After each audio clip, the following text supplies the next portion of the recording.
Hey, I'm Paul, the guy who used to ask if you could hear me now on Verizon. Not anymore.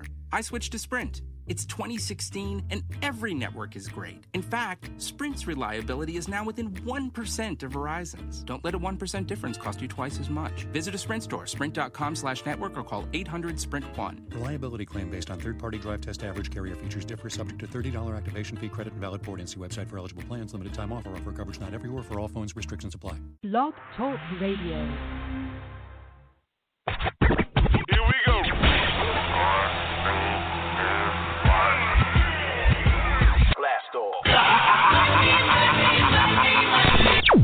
This is True Capitalist Radio. True Capitalist Radio. I am your host, the man they call Ghost. The badass of business. Give him capitalism or give him death. That's it. Period. Broadcasting from his Skyline office studios in beautiful downtown Austin, Texas. You sound fruitier than a box of Fruit Loops, for Christ's sake. And now, he'll take it from here. Your host, the prognosticator of prognosticators, the man they call Ghost.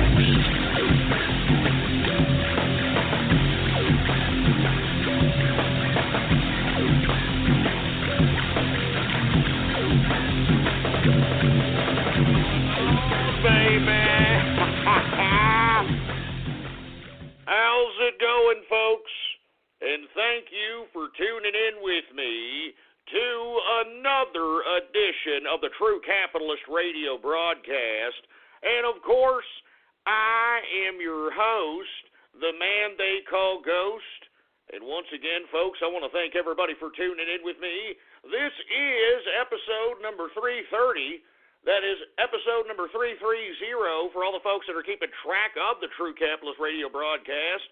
And before we get into anything else, I'd like for everybody to please spread it around like wildfire that True Capitalist Radio is in effect and in the house, and we are live every Monday through Friday, 4 p.m. Central Standard Time, right here on the official website of the True Capitalist Radio Show, blogtalkradio.com/ghost. That's blogtalkradio.com/ghost. Anyway, folks, I want to thank everybody for tuning in with me. If you haven't already done so, please follow me on Twitter. The Twitter name to follow is Politics Ghost. All one word, no underscores. Politics Ghost is the official Twitter name to be following if you want to get the latest information on yours truly and the True Capitalist Radio broadcast. Anyway, folks, I want to get right into it. Unfortunately, I did not have a spontaneous weekend edition that many, I guess, anticipated. My apologies on that, folks. You know, hey, I'm a capitalist, baby. I got to keep earning in this Obama 2 economy, which seems to be progressively getting worse and worse as time goes by. But, folks, let's get right into what has been on the news out here in the majority of the press out here in the media. And I'm talking about none other than the goddamn Milwaukee riots. The Milwaukee riots, for Christ's sake, folks. Have you seen this? I'm sure you have. If not, it's because you were probably tuning into some entertainment malarkey. But by God, folks, for you folks that are unaware about what has transpired in Milwaukee, there was a shooting of a 23-year-old black young man. What the media fails to basically put point of emphasis on is that the young man that was shot had an extensive criminal record, but let's just give the benefit of the doubt. Okay, he had a criminal record, Ghost. Does that mean he deserves to be shot? Well, no, but you may deserve to be shot if you have a goddamn gun in your hand, for Christ's sake. I mean, did this not dawn on people before they decided to go out and decided to go through these damn Milwaukee riots and destroy their own neighborhoods? I mean, I don't know if you folks were witnessing this horrific footage coming out of Milwaukee, Wisconsin, folks. They were actually going out there and targeting white people. That's right. They decided to turn this little shooting of some 23-year-old pure thuggery, a damn rap sheet a mile long, didn't do nothing. They decided to turn this man's death even though he was holding a gun. He was holding a goddamn gun in his hands. And let me tell you, I don't know about you folks, but if you're pointing a gun at me, I'm going to shoot you. I'm sorry. I mean, I'm not going to. I'm going to shoot first and ask questions last. You know what I mean? I mean, it's all there is to it. But you see, of course, the media isn't emphasizing this. What do? They do what they traditionally do in these scenarios because, as we've seen through the DNC leaks, this mainstream media is nothing more than a propaganda wing for the left-wing Democrat. I don't even know what you want to call the Democrats anymore. I don't even know what the hell they're turning into. I'm just saying they're a criminal organization, and anybody affiliated with them are accomplices to a conspiratorial criminal organization. I mean, I think that if this New York prosecutor, and I tweeted this last night, folks, for you folks that are unaware, there is one man that can literally bring down the Clinton Foundation and has currently taken on the case as it relates to the Clinton Foundation, and that is a U.S. attorney out of New York by the name of Preet Bharara. Excuse me, I'm sorry if I mispronounce his name. This is a man of Indian descent, naturalized American citizen, turned into an attorney. Now he is the Southern District of New York U.S. attorney, and he is actually taking up the case against the Clinton Foundation, and he is the only man now that stands in between the Clinton Foundation being prosecuted or actually whatever. I mean, to be honest with you folks, I'm privy to information that not too many people are privy to.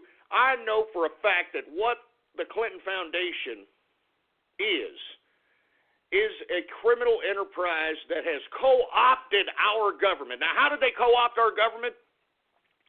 Well, folks, you take a look at how many people were integrated in high positions of bureaucratic government that were affiliated with the Clinton Foundation, that were once employed by the Clinton Foundation, that were once donors to the Clinton Foundation, so on and so forth, folks. And let me tell you, the majority of these goddamn politicians that are in Washington today are complicit with this damn Clinton Foundation. And that's why the FBI has a very precarious time in being the lone organization, the lone government institution to prosecute the rest of the government. Because I'm telling you this right now, the Clinton Foundation and the tentacles of criminality extend throughout the goddamn government. Throughout the government. I mean, it could literally cause a constitutional crisis. I mean, why else do you think that it just seems as if Hillary Clinton is untouchable. I mean, you know what I'm saying? She's completely untouchable. Anyway, I'm going to get to Hillary Clinton and all that in a minute. I don't mean to get off on this tirade, folks. I definitely want to put a point of emphasis on this Milwaukee riots. Man, I mean, the footage that I was looking at, folks, not only were they calling on violence on anybody who was white that was driving around the street, they're pulling them out of their cars, beating them up. I also saw them literally screaming homophobic slurs. Yeah. Homophobic slurs at police officers in certain areas of Milwaukee when wherever they had a police presence, for Christ's sake. Now, I wonder how that makes old D. Ray McKesson, Mr. Power Bottom himself, feel. Mr. LGBT, Mr. AIDS advocate, D. Ray McKesson, the supposed leader of Black Lives Matter. I wonder how that makes that Power Bottom feel, huh? You got a whole – I mean, folks, the footage is out there. You can look for it for yourself. I mean, just hours upon hours of compilation of complete and utter ghettofied degeneracy and, I mean, just all over the place. They were actually hurling homophobic slurs at officers. Oh, what happened? Hey, D. Ray McKesson, what happened? I thought gay was the new black. black, or black was the new gay, or whatever those stupid signs that you idiots write for yourselves and always have showing off out there at whatever damn Black Lives Matter rally, excuse me. I mean, what happened, huh? I mean, it's out there, folks. I'd like to hear what D. Ray McKesson has to say about his own movement hurling just homophobic, just the most disgusting, vile slurs as it relates to the LGBTQ community. I wonder how does D. Ray McKesson feel, huh? I mean, this is Mr. Power Bottom. Remember, this is a man who is, an unadulterated LGBT advocate, all right? I mean, he spoke in front of GLAAD, which is an LGBTQ organization. I mean, he has spoke at AIDS advocacy groups because he is a supposed, quote, AIDS advocate, you know? I wonder how he feels about that. And moreover, folks, did you also see that there was not one, at least in the footage that I've seen, if somebody could show me some footage, it may have been on a better part of town of Milwaukee, but I didn't see any footage of any white social justice warriors out there with these brothers riding in the streets, beating up whitey, rioting, looting, burning cars. I mean, these people are burning down their own freaking neighborhoods, for Christ's sake, right? And, as the neighborhoods are burning down, I don't know if you folks saw the interview in which I tweeted where a local newscast there in Milwaukee actually interviewed one, I guess, random stander-by in one of these black neighborhoods that were currently being burnt down, and, got firefighters in the background trying to put out the fires and so on and so forth. They interviewed this black Milwaukee resident and ask him his comments, and I'm paraphrasing, folks, but I'm serious. This is exactly the kind of message he said. He said, man, rich people got all the money, man, and they ain't like even trying to give us none, man. They ain't rich people got all the money, and they ain't like trying to give us nothing, man. So, we got to do what we got to do, baby. I mean, here's a black man. I believe he said his age was about 24 years old. Probably still lives with Mammy, because in that same interview, he talked about him and his Mammy getting in the car together to go, I guess, parade around in the carnage of what has transpired because of Black Lives Matter in Milwaukee. He actually had the audacity to go up to a goddamn camera crew and say that as the goddamn black neighborhood that he lives in burns down to the ground. As his own neighborhood burns down to the ground. I mean, what kind of logic is this? I mean, what kind of... it just pisses me off. I mean, this is why I've always been against D. Ray McKesson. And I've always said that D. Ray McKesson has an ulterior motive that is obviously internal. There is something internal within him, within Don Lemon, and these self-loathing black folk that are driving them to agitate an undereducated population into this type of hysteria, into this type of unstable violence, just violence without any kind of thought process. And you know what, folks? Okay. Why were they going out there riding the streets out there in Milwaukee? Because they were pissed that some black man got shot. And, of course, the media hyped it up so that these people, you got the Don Lemons, you got these people hyping it up, trying to get these people agitated out there. That's why they were out there riding. Now, what the media or what these folks that were riding trying to look for Whitey, I mean, you got people in Milwaukee trying to look for Whitey, beat Whitey's ass.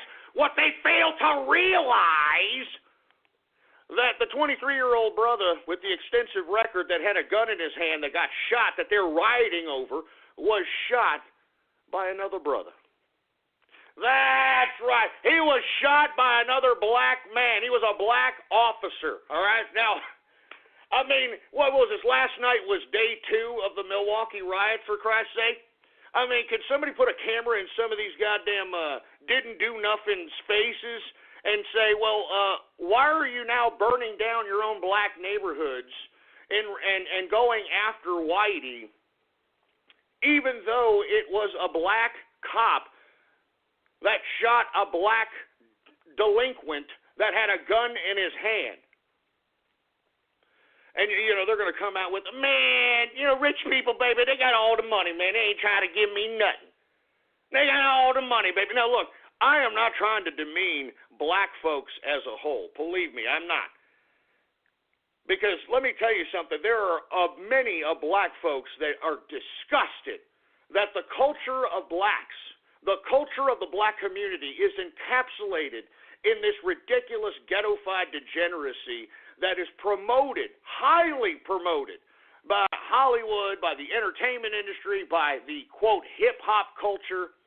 And to be honest with you, folks, you take a look at who's running those industries, those people ain't black folks, all right? Those people ain't black folks. But you see, you try to have any of these people put a microphone in their faces, you try to tell them this, they ain't going to believe it. They're so anesthetized because they got Snoop Dogg saying it's okay to go out there and bust caps and pimp hoes with your mind on your money and your money on your mind. All right? It's okay because, do you understand what I'm saying? I mean, this ghettofied degeneracy has now encapsulated black culture, and I think it's a goddamn shame. And look, it's not all their fault, folks. That's why I'm calling out D. Ray McKesson. That's why I'm calling out Don Lemon. I'm even calling out these white folks in blackface that black people still think are black. I'm talking about Sean King. I'm talking about these, what were they, trans racists now or whatever? I don't know what the hell to call it, for Christ's sake. I'm serious. I blame all these people. I blame George Soros, who's put in tens of millions of dollars into this Black Lives Matter situation, into all these domesticated uprisings that we are currently seeing in our country today. Why this man is still walking the face of the planet a free man is beyond me. But you see, folks, the black community doesn't want to talk about this. You understand? They are so, unfortunately, and look, we have to blame our government for this. Remember, our government made a lot of these folks dependent on them.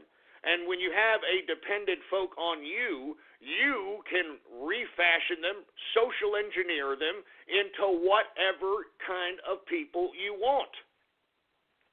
And, folks, that's what we witnessed to the black community, because I recollect very vividly that back before Obama, and this was during George W. Bush's days when people were criticizing, George W. Bush's economic policy, which, there's a lot of criticism to be had out there, but as a whole, I witnessed firsthand more people having money in their pockets, especially of the urban persuasion. As I recollect, one of the big point of emphasis during that time, especially during the hip-hop culture, was gold grills and gold chains and big-ass necklace pieces and that sort of thing. I actually saw an abundance amount of black folk back before Obama taking pride, even though it was a ghettofied, hip-hop-induced type of pride, but it was still an element of pride. I mean, they had to accumulate money to some capacity so that they could go out and get those gold grills, so they could go out and get those gold chains, so they can go out and get those goddamn Cadillacs with the gold rims and, whatever it was that was induced by hip-hop culture. Well, now black folks can't even do that. Black folks now have been reduced. And, folks, look, I'm not just saying this. I keep up with World Star Hip-Hop, all right? I look at what World Star Hip-Hop promotes, the black-on-black violence that they promote on videos, and they think it's very funny. I mean, I'm serious. World Star Hip-Hop, in my opinion, has reduced black violence into a comedic joke. I'm not kidding around. I mean, horrific, violent episodes of black-on-black violence, black-on-white violence, black criminality. I mean, they reduce these video clips of this kind of content as an absolute joke, like it's funny. And then we wonder why we have this kind of degeneracy and riots and violence and looting and fires that's happening in Milwaukee. Unless we forget, folks, that Milwaukee was the first city that was a socialist city that elected socialist mayors and city council. Yeah, I'm not joking. I mean, look up sewer socialism. I kid you not. these people actually called themselves sewer socialists because the pride of the socialist government in Milwaukee at the time was their extensive and very up-to-date and state-of-the-art sewer system. I kid you not. That was their claim to. It's a joke. I mean, that's what I'm saying. All this that we're witnessing right before our very eyes has everything to do with government policy, the public education system, the Hollywood and entertainment-induced culture that is being perpetuated in these images of violence and rap music and so on and so forth. This is why we're witnessing this kind of activity. And when you have black folks or supposed black folks like D. Ray McKesson, like Don Lemon, like Barack Obama, who sit here and because they have either they're full black or 10%, 20% or whatever black they think they are, that gives them carte blanche to give them the voice for the black community. And because the black community has really no voice, they'll listen to anybody that has a spotlight on them. I mean, you understand? This whole hip-hop culture, this whole rap culture has anesthetized black community into believing that whoever has more cameras, more spotlight, more pizzazz, more media in their face is their leader. I mean, it's the truth. I mean, look at Sean King, for Christ's sake. This is an asshole that is a white man, all right, in blackface. All right, I'm just saying. And yet you'll have black folks refusing to believe that, even though we have seen all the pictures of his family, his mom, his dad. We've seen him as a kid, so on and so forth. Even though the birth certificate and the whole crap. I mean, so much evidence that shows that this is a white man trying to play black man. You've got black folks still in denial, saying, no, that's why they're trying to play a game on us, baby. That's why they're trying to fool us, baby. They're trying to take down our leaders, baby. Trying to take down your leaders? Are you kidding me? Trying to take down your leaders? You had a moral leader at one point in time, a leader that actually organized the black community in a militant sort of sense, but still with a prideful sort of sense, with a sense of not drinking alcohol, with not partaking in delinquency, by being a moral person. And I'm talking about Malcolm X. Who took out that guy? Huh? Was it Whitey that took out that guy, boy? Huh? Was it Whitey? No, it was his own Nation of Islam. So once again, folks, this Milwaukee riots, I mean, what a joke. What an utter joke. It's an embarrassment, but once again, I don't think that it's a coincidence that you had Sheriff Clark, the black sheriff in that particular region over there. Stop by your friendly neighborhood Albertsons this week for delicious family favorites at great low prices. For a crowd-pleasing cookout, pick up juicy USDA choice beef ribeye, New York strip, or T-bone steak. Bone-in family pack for only $6.77 a pound. Plus, get Coke, 12-pack 12-ounce cans or 8-pack 12-ounce bottles, select varieties, 3 for $10 when you buy 3 with a minimum $25 purchase. Limit 1 reward. Tastier meats, sweeter deals, better summers. Albertsons, it's just better. Talking at the DNC and being a very vocal voice in the whole Blue Lives Matter. He's been a vocal voice against Black Lives Matter. And miraculously, you have this kind of media-induced riot in his jurisdiction. I mean, do you think that's a coincidence, man? Huh? I mean, how many more times do we have to say that things are a coincidence before we start recognizing that, hey, man, I mean, there's too many things that happen for things to be a coincidence, all right? I mean, seriously, man, Sheriff David Clark, I mean, this was his jurisdiction, all right? I mean, I don't think it's ironic. I don't think it's convenient. I think that, in my opinion, there was some element of strategic planning to make sure that Sheriff Clark's area, came under some level of uprising or upheaval. Anyway, folks, as a matter of fact, I'm going to retweet a tweet that I just got tweeted at. D. Ray McKesson from Black Lives Matter Looting is justifiable form of protest. Oh, you see what I'm saying, folks? You see what I'm saying? A heartless, soulless. I want to make. Somebody needs to start calling for the AIDS HIV test for a D. Ray McKesson. Because if this man is dying of AIDS or HIV, it makes sense why he is leading his own people down a path to hell. I mean, it's a reason why he's, leading his people. All right, because of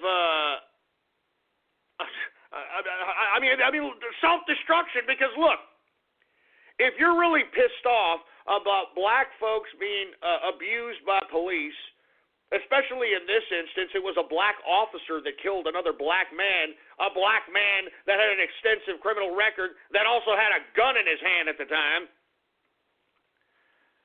Then why don't you go after the officer? I mean, why don't you go after the person that did it? I mean, I'm not even advocating that. You know what I mean? I'm all about due process. We have a legal system. We have a justice system. But no, you see what D. Ray's doing here? Looting is a justifiable form of protest? Oh, yeah? I mean, you notice how black folks, they're looting their own communities. They're destroying their own black businesses. They're destroying their own black community centers. They're destroying their own black economy. I mean, and you see how what D. Ray's trying to do? He's trying to encourage it. He's trying to encourage the black community to perpetuate this sick, twisted mentality, for Christ's sake, man. And why would he do that if he's so pro-black? Why would D. Ray McKesson do this to his own black community? Because I'm telling you, I think, in my opinion, D. Ray McKesson has got the AIDS or HIV, and in my personal opinion, folks, and look, I've done extensive research on, the LGBTQ community. I've done extensive criticisms on them. But what I've found, folks, is that a lot of these folks in the LGBTQ community could care less if they live or die. And the reason I say this is because a lot of, most of them, believe me, folks, I'm here in Austin, Texas. I mean, there are a lot of homosexuals, lesbos, trannies, freaking gender fluid queers, you name them. But what I've found is if you look at these, quote, social networking sites that enable these LGBTQ to randomly hook up with sexual encounters with each other within an instant, all of them, let me rephrase that. I would say a good 70% of them are asking for sexual relations with no type of protection against AIDS, HIV, STDs, etc. I mean, they are advertising that they want, quote, barebackings, no condoms. Look, I don't mean to be so vulgar here, but the reason that I continue to pounce on this, no pun intended, on this subject is because, you see, there takes a certain mental capacity to be able to just throw your own sanity to the wind and decide that your own sexual gratification is worth the risk of your own life.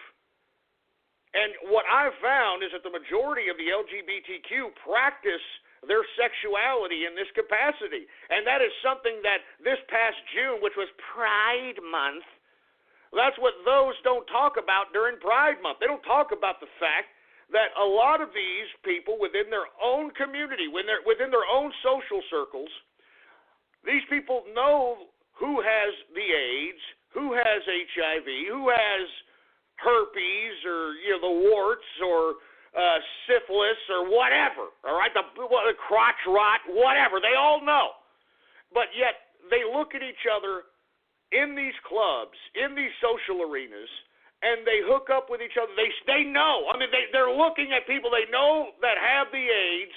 They're going up to other people that they know don't have the AIDS, and they're not doing anything about it. They're not even trying to give that person that does not have the AIDS the heads up, like, hey, look, you might want to, this guy gets around or something. No, they don't do that, man. That's what I'm saying. Look, I personally believe that you need an AIDS check on D. Ray McKesson. I think that you also need an AIDS, HIV check on Don Lemon. I mean, any black homosexual that is encouraging the self-destruction of black people should have an AIDS HIV check, because it has been proven that those that are afflicted with AIDS HIV, they can go through episodes of complete and utter psychosis. And I'm not just saying this. You can look this up. I mean, this is a side effect of the AIDS. You lose your mind. And that's exactly what I think is happening, in my opinion, to D. Ray McKesson. That's why, and Don Lemon, in my opinion, and that's why these people have no soul. That's why they could sit here with a smiling face, with such a cocky-ass attitude, with that smug-looking grins on their faces, and lead their people into self-destruction. That's why. I mean, and look, I'm not going to guess why they want to do that. I'm not going to guess their true motives. But when you start looking at the fact that most LGBTQ don't want to protect themselves from AIDS, HIV, at the very minimum AIDS, HIV, that tells you something about the mental capacity of the LGBTQ community, for Christ's sake, man. And look, that's nothing to do with being homophobic. That has nothing to do with being anti-LGBTQ. That has everything to do with trying to prolong the lives of those that are practicing sexual relations in this capacity. And I don't hear one goddamn AIDS group saying this. I don't hear one goddamn LGBTQ community trying to encourage this. No, they don't. You know what they do? They try to embrace the carnality. They try to embrace this disgusting Neanderthal sexual garbage. I mean, all you got to do is take a look at a goddamn homosexual parade and look at all the oral copulation and all the disgusting garbage that's happening right in the middle of the damn street that's sanctioned by city permits and whatnot. I mean, this is what I'm talking about. I mean, I have nothing against however anybody wants to get off. But when you start identifying yourself as a gay or a lesbian, and that's the first thing you want everyone to know about you, then you are a shallow person. That the only thing that defines you as a human being is what hole that you take it from. I'm serious. I mean, that's literally what LGBTQ pride comes down to. And I think that every black person listening to me needs to think twice before they start following a D. Ray McKesson, who is, folks, an LGBTQ advocate, who is, folks, an AIDS, HIV advocate. And look, folks, I don't understand how you can be all that and then pro-black. In my opinion, I believe this man is an LGBTQ first, AIDS activist second, black maybe third, you know? Maybe black third. I don't know. Anyway, look, I didn't mean to get off on this tirade about, gays and the AIDS and all this other nonsense, but it needs to be said, folks. It needs to be said, and I hope those of you that are in the LGBTQ community understand what I'm telling you, because you know it's the truth. You know it's the goddamn truth. I mean, go on these freaking casual encounter Craigslist areas. Go on these freaking, these apps called Jacked and Grindr, for Christ's sake, man. They all want barebacks. These people all want, it's disgusting, man. It's gross. I mean, they're taking random guys. They don't even care. I mean, do you understand what kind of a mentality that takes, that they don't care about their own goddamn life?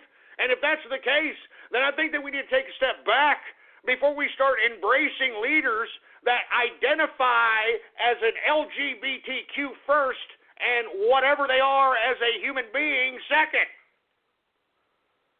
I'm just saying, man. Jesus Christ. I'm just saying, man. Anyway, look, I'm going to get off that subject matter, folks. It's a horrific thing that happened in Milwaukee. At the end of the broadcast here, I'm going to go into a little bit about police brutality, and I'm going to give a potential solution that could end, these. I don't even think it's an epidemic of shootings, but I'm going to just argue it for the sake of argument, because I do believe that there are elements. I mean, look, nobody's perfect. Human beings are not perfect. There are going to be elements within the police departments that are bad. They think they're Johnny Law. They think they can just go and just do anything they want because they have a goddamn badge. And, you know, there's certain things that need to be done to make sure that these cops, if they do that, they do that to the actual criminals and not the damn taxpayer and the average freaking citizen that they're supposed to be serving and protecting. So I'll go ahead and get to that a little bit later. But Governor Scott Walker did call the National Guard into Milwaukee, and we will wait and see if there's going to be a third night of riots. I mean, good Lord. But hey, this is socialism, folks. Remember, Milwaukee was a socialist city, the first socialist city in America. Look it up. Thanks, socialism. You've got a great track record, don't you? Anyway, folks, let me move on to the next subject matter. Donald Trump gives his foreign policy speech, folks. And I'm glad that he finally gave this speech because I'm telling you, we need it more than ever. We need it more than ever. I mean, in this speech, another great speech by Donald Trump, he compares Hillary Rotten Clinton to Angela Merkel. I mean, it's not funny because it's rather tragic, but still. I mean, and you know, this is off subject. He didn't say anything about this. This is my personal opinion. Doesn't this kind of put the whole damper on the whole garbage, on the whole notion that, oh, women would be great leaders. If women ran the world, there'd be no wars and everybody would live in a utopia. Oh, yeah? Why don't you go ask the Germans right now that are fleeing their own country because they have been completely invaded by a bunch of wild Yehudis that have been brought in by Angela Merkel, her government, and the European goddamn Union. Now, why don't you go ask them? I mean, you know, there's an influx of Germans going to Hungary, all right, the country of Hungary. Yeah, believe it or not, they're going to Hungary, of all places, because they want to get away from the goddamn Muslim invasion, the migration invasion. I'm serious, they're going to Hungary, of all places.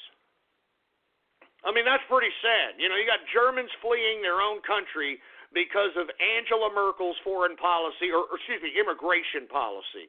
And you've got all these idiots on the left begging for this crap to happen here in America. You people are stupid. You understand that? You people are ignorant. You're dumb. You're morons. All of you, all right? You people that think, oh, it's okay, we should bring people from Islam over here. I mean, don't be Islamophobic. Give me a break. And, you know, it's so easy to say that. You know, I read a article on the Drudge Report, and if you don't go to the Drudge Report for any kind of news or news-gathering information, you're an idiot, all right? I mean, they just almost 1.5 billion hits last month alone for, and yeah, I'm talking unique hits for the Drudge Report. So, biggest media outlet right now, Drudge Report. Anyway, I read an article on there that states that social media may be inducing this whole social justice warrior mentality, because it's real easy to say something, virtue signaling based on a social media account and have a lot of people say, yay, let me thumbs up that, let me like that, let me favorite that, yeah. Are you kidding me? I mean, is this what's getting people off now, being a social justice warrior? And you want to know why this whole social justice warrior thing is picking up steam? Because we have become less of a social society. And now the majority of people, thanks to a whole bunch of things, I mean, there's no one pinpoint on why we become so antisocial. But these people are lonely. They have no friends. They don't know how to tap into social arenas, social environments, social circles. And, you know, much like that fat-ass copper cab, or Claire cab, excuse me, the gingers that have no souls who's now a trans-testicle, it's very easy to find yourself a group of friends when you can just, you're a fat white male and you're around a bunch of social justice warrior idiots that are, drinking the same Kool-Aid and just saying the same crap they do.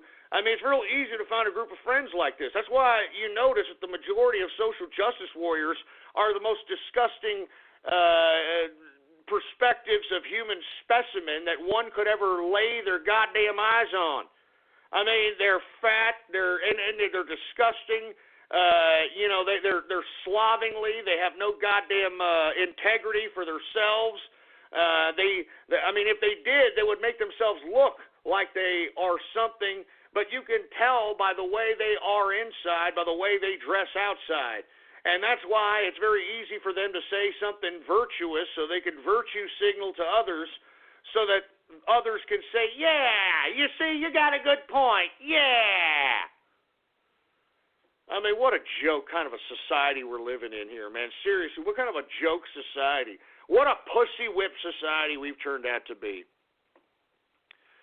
Anyway, Donald Trump in his foreign policy speech says that ideological tests for Muslims and other immigrants are mandatory, baby. He talked about extreme vetting of people. It's time to extremely vet each and every goddamn immigrant that we give a visa to into this damn country, for Christ's sake, man. I mean, enough of us being the dumping ground of the world, folks. I don't mind bringing in some of the greatest minds that want to come in and become Americans and be productive citizens. But, folks, for the majority of them are becoming burdens on our society. I mean, the majority of these immigrants are coming in here. They're taking from the government dole. As a matter of fact, this is what should piss off a lot of you damn Black Lives Matter and you folks that collect food stamps and welfare, since y'all like to tout that, yeah, baby, I could go to store and I can do anything I want, baby. I can do this. Well, I can assure you that your food card that used to give you, 2 or 3 baskets of goddamn food 2 or 3 years ago can barely get you a basket of food today because of inflation. But guess what? All right, guess what? These immigrants are getting a lot of goddamn entitlements. I'm seeing them with the 2 baskets now. Huh? That's what I'm saying. I tweeted a meme, and let me tell you, folks, I've been trying to do my contribution to the meme war out here. All right, I tweeted a meme earlier this morning that said, because Black Votes Matter was trending for some reason. I guess somebody wrote an article about how GOP are supposedly trying to tell Trump to court black voters more or something of that nature, even though I don't know what the hell that's supposed to mean. I said, Black Votes Matter. How did voting for Obama work out for the black community? ? Hashtag Black Lives Matter, hashtag Black Twitter. And then I got a freaking image of Obama laughing. And I said, or it says on there, it says on the damn picture itself, the meme, I've done more to damage the black community than the KKK. And, folks, everybody, look, there's got about 113 retweets, 138 likes. It definitely got around a little bit on the internet, for Christ's sake, and it got some people thinking. All right? It's got some people thinking, for Christ's sake, that, hey, what is he talking about? What does he mean by that? What does that mean? He's done more to the black community than the KKK. He's done more to damage the black community than the KKK. What the hell does that mean? It means exactly what it means. How many black folks have opportunities in this country anymore? How many black folks can go out and actually get a job and get whatever it is that's happiness in their minds, whether that be a gold chain? I'm not trying to be stereotypical here, but hey, if that's what makes you happy, gold grill, a lowrider, if you're a family man, whatever the case might be, there is no opportunity. And you want to know why that is, folks? Is because take a look at the black folks. All right, take a look at it. And it's just not the black folks, white folks, too. White folks are just as bad as black folks as it relates to the dole system. But the problem with black folks is that they're such a small minority of the population that the higher number of black folks that's on the dole, the more of the population it encompasses within the small group that they are within this country. And you see, folks, a lot of these folks, they don't know what else to do. I mean, the public education system has failed them. I mean, you can tell by the interviews that they have been given to some of these folks that have been rioting in the streets. I mean, they can barely articulate their own thought process, man. I mean, they can't even articulate their own grievances, why they're out there committing violence. They can't even do it. And I'm not trying to make fun of them, man. What I'm trying to say is this is a social engineering situation that has been in the making. I'm serious, man. Jesus Christ. Sorry I keep getting off on, the racial component here, folks, but I mean, you can tell that George Soros, the Democrats, they are going to ride this racial tension bit all the way until, it gets to a point where they can suspend the goddamn election, in my opinion. I mean, there's just too much coming out against the Democrats. There's too much coming out against Hillary Rodham Clinton, all the hacked emails, the George Soros leaks, so on and so forth. There's just so goddamn much. I just think that this is why they're doubling and tripling down on this. Anyway, folks, in Donald Trump's foreign policy speech, ideological tests for Muslims and other immigrants, extreme vetting process as it relates to those coming into the country. You understand? And I couldn't agree with him more. I could not agree with him more, for Christ's sake, man. Let me tell you, we cannot keep bringing in these wild Yehudis from these battle-hardened Muslim countries. And let me tell you, Obama is bringing them in at $20,000 a pop on the taxpayer. And once they get here, they're automatically qualified for every entitlement that the Poe in America is qualified for, but they get a little bit more because they're immigrants. Yeah, that's right. How does that make y'all black folks feel that you voted for Obama because, of course, hey, he gave y'all free, food stamps, food card, whatever y'all get on the entitlement dole.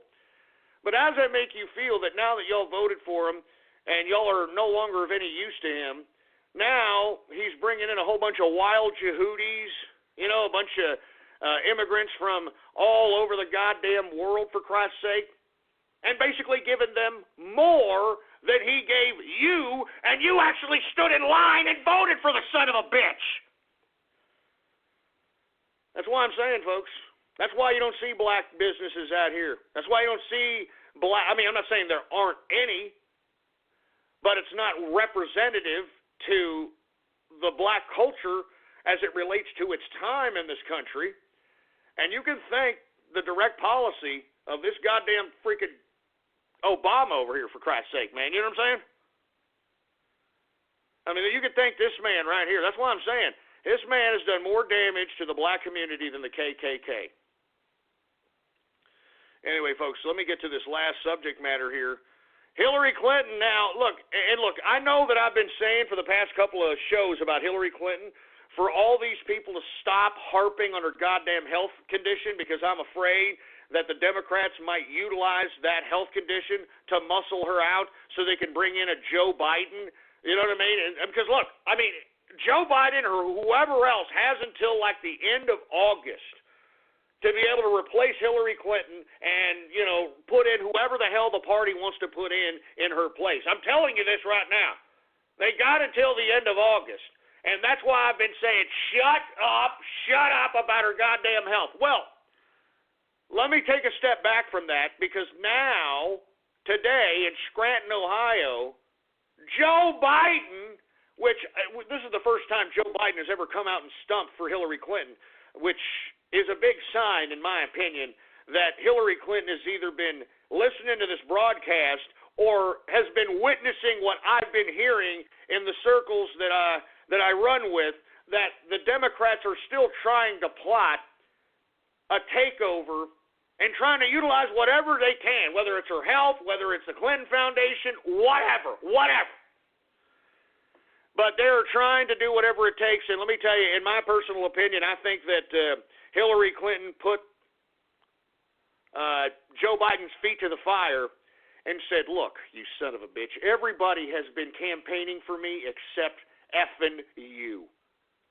Now, look, Joe, I know you think that you're going to come up in here and you're going to take over my position.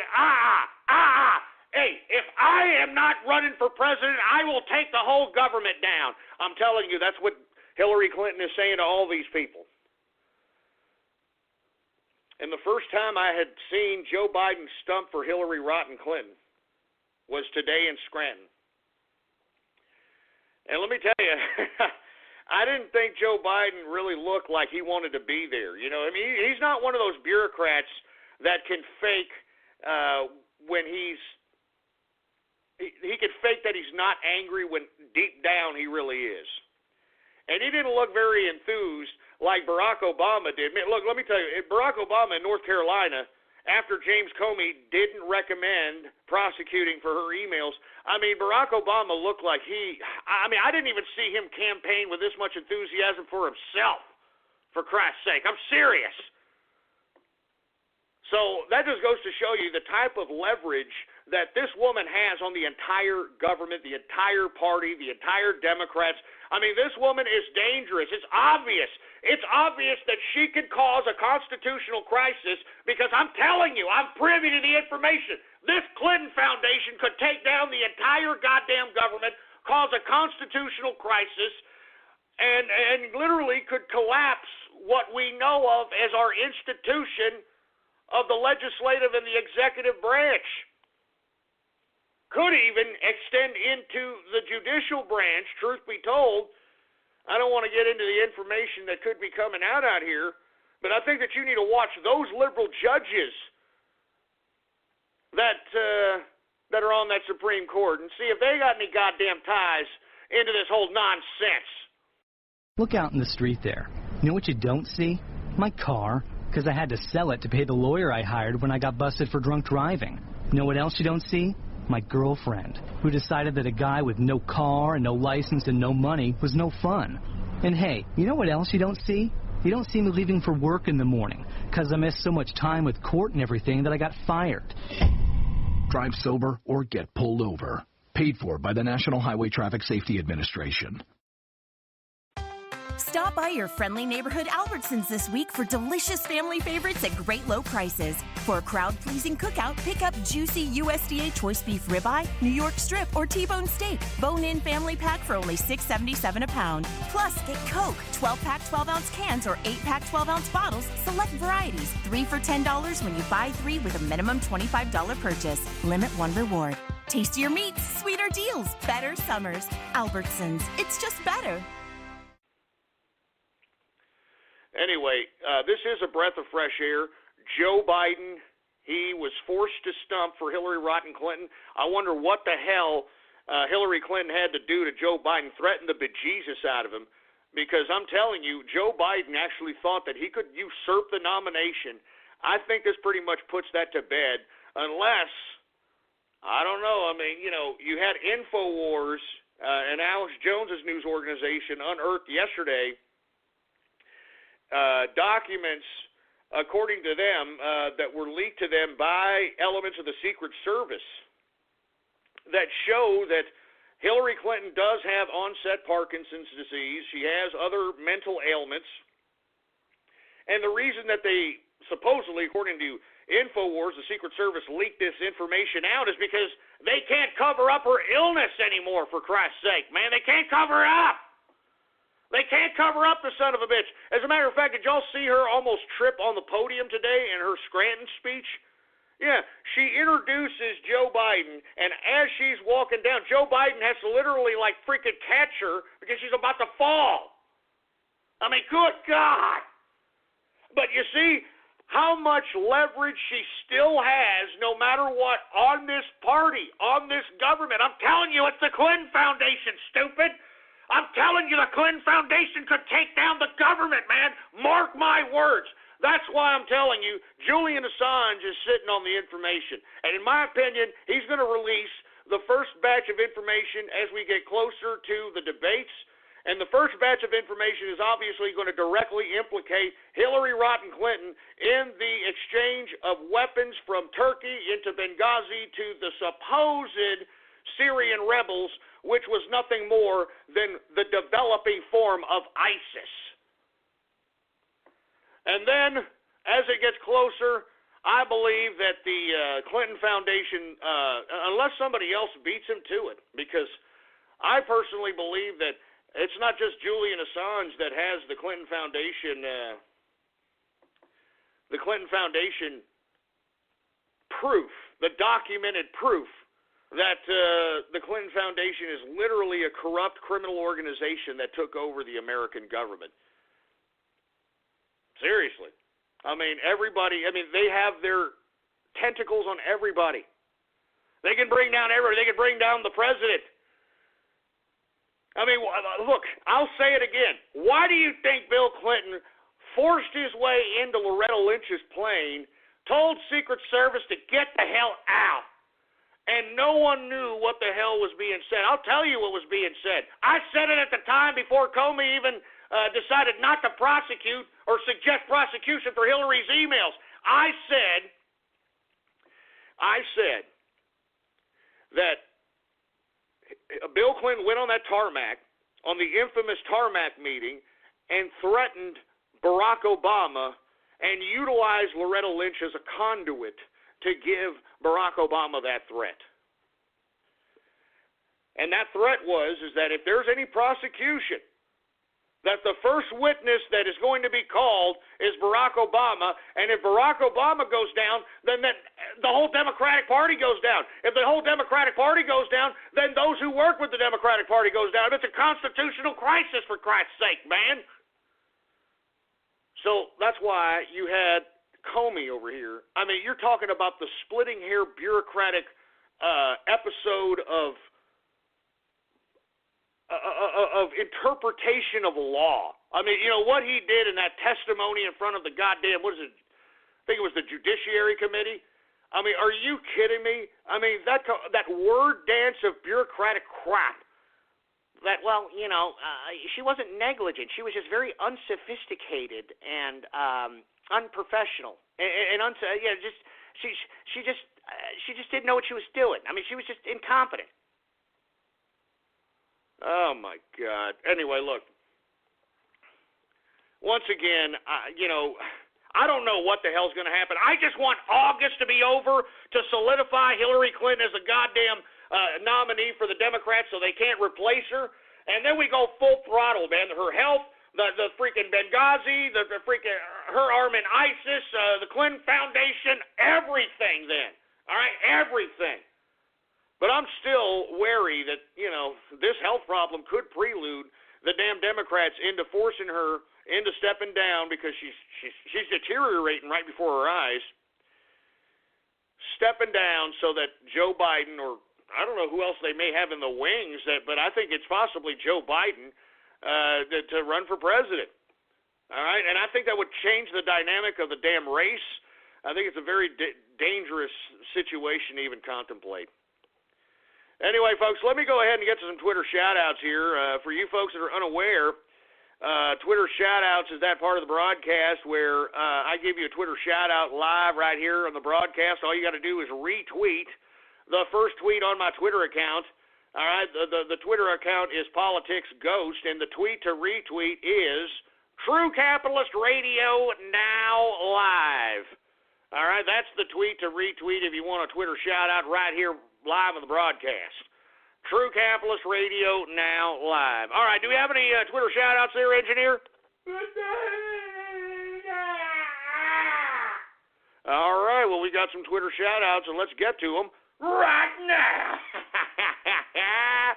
All right, who do we got here? We got Commander Biff in the house. We've got the Wise Wolf. We got Dorito Burrito, Killing Time. Double Dip Ghost, shut up. All right, serious. Look, shut up about that crap. I'm not joking. I was trying to forget about that, you sacks of crap, all right? So don't bring it up anymore. Don't bring it up anymore.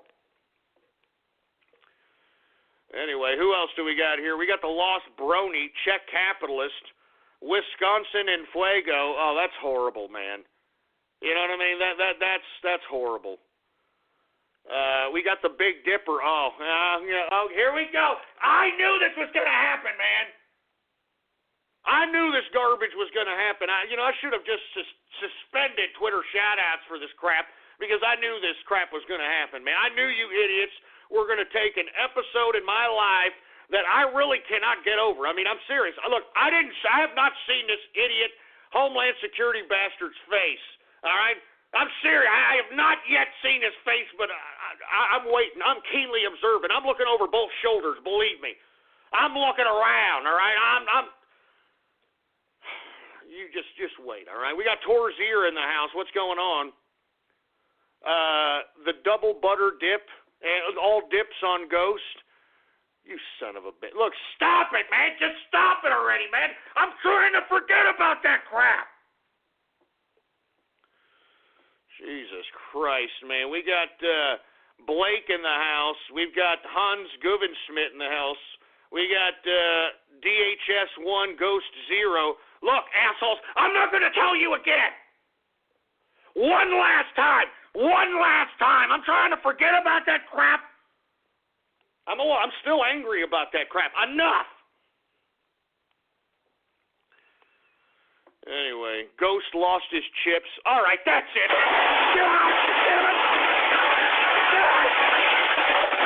Look, I don't want to talk about that incident anymore, man. I don't want to talk about that incident anymore, man. I don't understand how you people just can't have a little bit of appreciation, a little bit of sympathy for that crap, man. It's not funny. It's not a joke. It's something that really bothers me, for Christ's sake. Oh, Jesus Christ, man. Give me the goddamn mic. Give me the mic. Look, I'm not joking with you about that chip crap, man, all right? For you folks that are unaware of what these people are talking about, well, good. I don't even want y'all to know now, all right? I talked about it on the last episode, episode number 329, if you're that curious. Anyway, we got Dr. Hotel Mario in the house. Who else do we have here? Jesus Christ. We've got... DNC got rich quick. Oh, you sack of crap, man. Oh, come on. I mean, do you hear this, folks? Do you hear these people? Heartless bastards, man. Heartless bastards. Anyway, we got Godzilla in the house. We got Chip Lives Matter. Chip Lives Matter, asshole. Shove it up your ass. Just shut up. Chip Lives Matter. Who else do we have here? We got the Louisianan Wet Sox. Man, Jesus Christ, you guys are sick, man. This is sick crap, man. There's something wrong with you people, man. Ah, Jesus Christ, man. Oh, I don't even know what to say after that. Louisiana Wet Sox. I mean, that's just sad, man. You people are heartless bastards. All right? As a matter of fact, we're over here in Austin, Texas. We're getting a little bit of rain ourselves out here. Luckily, it's light rain. It's none of that, crap that we saw at the end of May and the beginning of June, for Christ's sake. All this goddamn hail and all that freaking tornadic activity and all this other crap. Anyway, who else do we have going on over here? We got, I'm not saying that stupid freaking, dipping with Trump. Dipping with Trump. Get this mic out. I'm sick of this crap, man. I'm serious. I'm so serious. I'm sick of this crap. Look. I don't know how many times I'm going to have to tell you on this broadcast, I don't want to talk about it. I don't want to talk about it. One more, assholes. If I hear one more goddamn chip name or some kind of garbage like that, it's over. It's over. You hear me? You idiots. Goddamn. Do you hear me? One more. Give me the mic. Give me the goddamn mic. One more, you dumb assholes. I'm serious. Look. I'm not kidding around. Just stop, all right? Just stop, all right? All right? Son of a bitch. Who else do we have here, you son of a bitch? God damn it. Oh, my God. Anyway, we got, I'm not saying it. There's Princess Argenta, whatever the hell that means.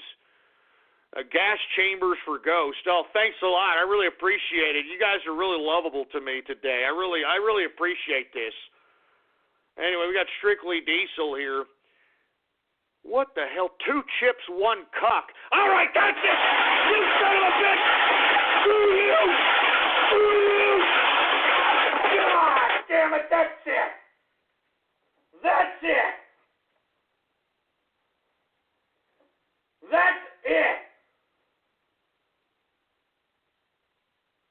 You son of a bitch, man. Look, you know what? That's why we can't have nice things, folks. I'm telling you, I try to make the goddamn show a little interactive out here. But look, this is what I get. This is the kind of crap I get, for Christ's sake, you son of a bitch. 2 chips, 1 cuck. I got your cock, asshole. I got your cock. I'll cuck your mom. All right, I'll cuck your goddamn mom. Give me the mic. Give me the goddamn mic. You son of a bitch. Man, you know, I'm telling you, I think I'm almost tempted to quit the damn show, man. Because look, this is serious business. Look, they're trying to plot against Trump. All right, you got the mainstream media spreading slanderous lies about Trump. You got this criminal organization called the Democratic Party. They're getting away with literally murder. They're a criminal organization. Their leader, Hillary Rodham Clinton, is getting away with anything. She thinks she's above the law, for Christ's sake, and you people could care less. I mean, I got people from Homeland Security coming up to me at the damn taco bar. I mean, good. Have some appreciation, for Christ's sake. Just have a little bit of appreciation. Have a little bit of respect.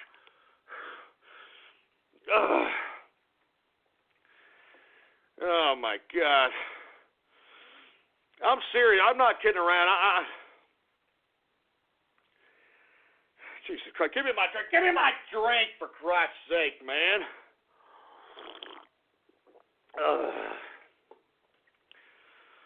You son of a bitches, man.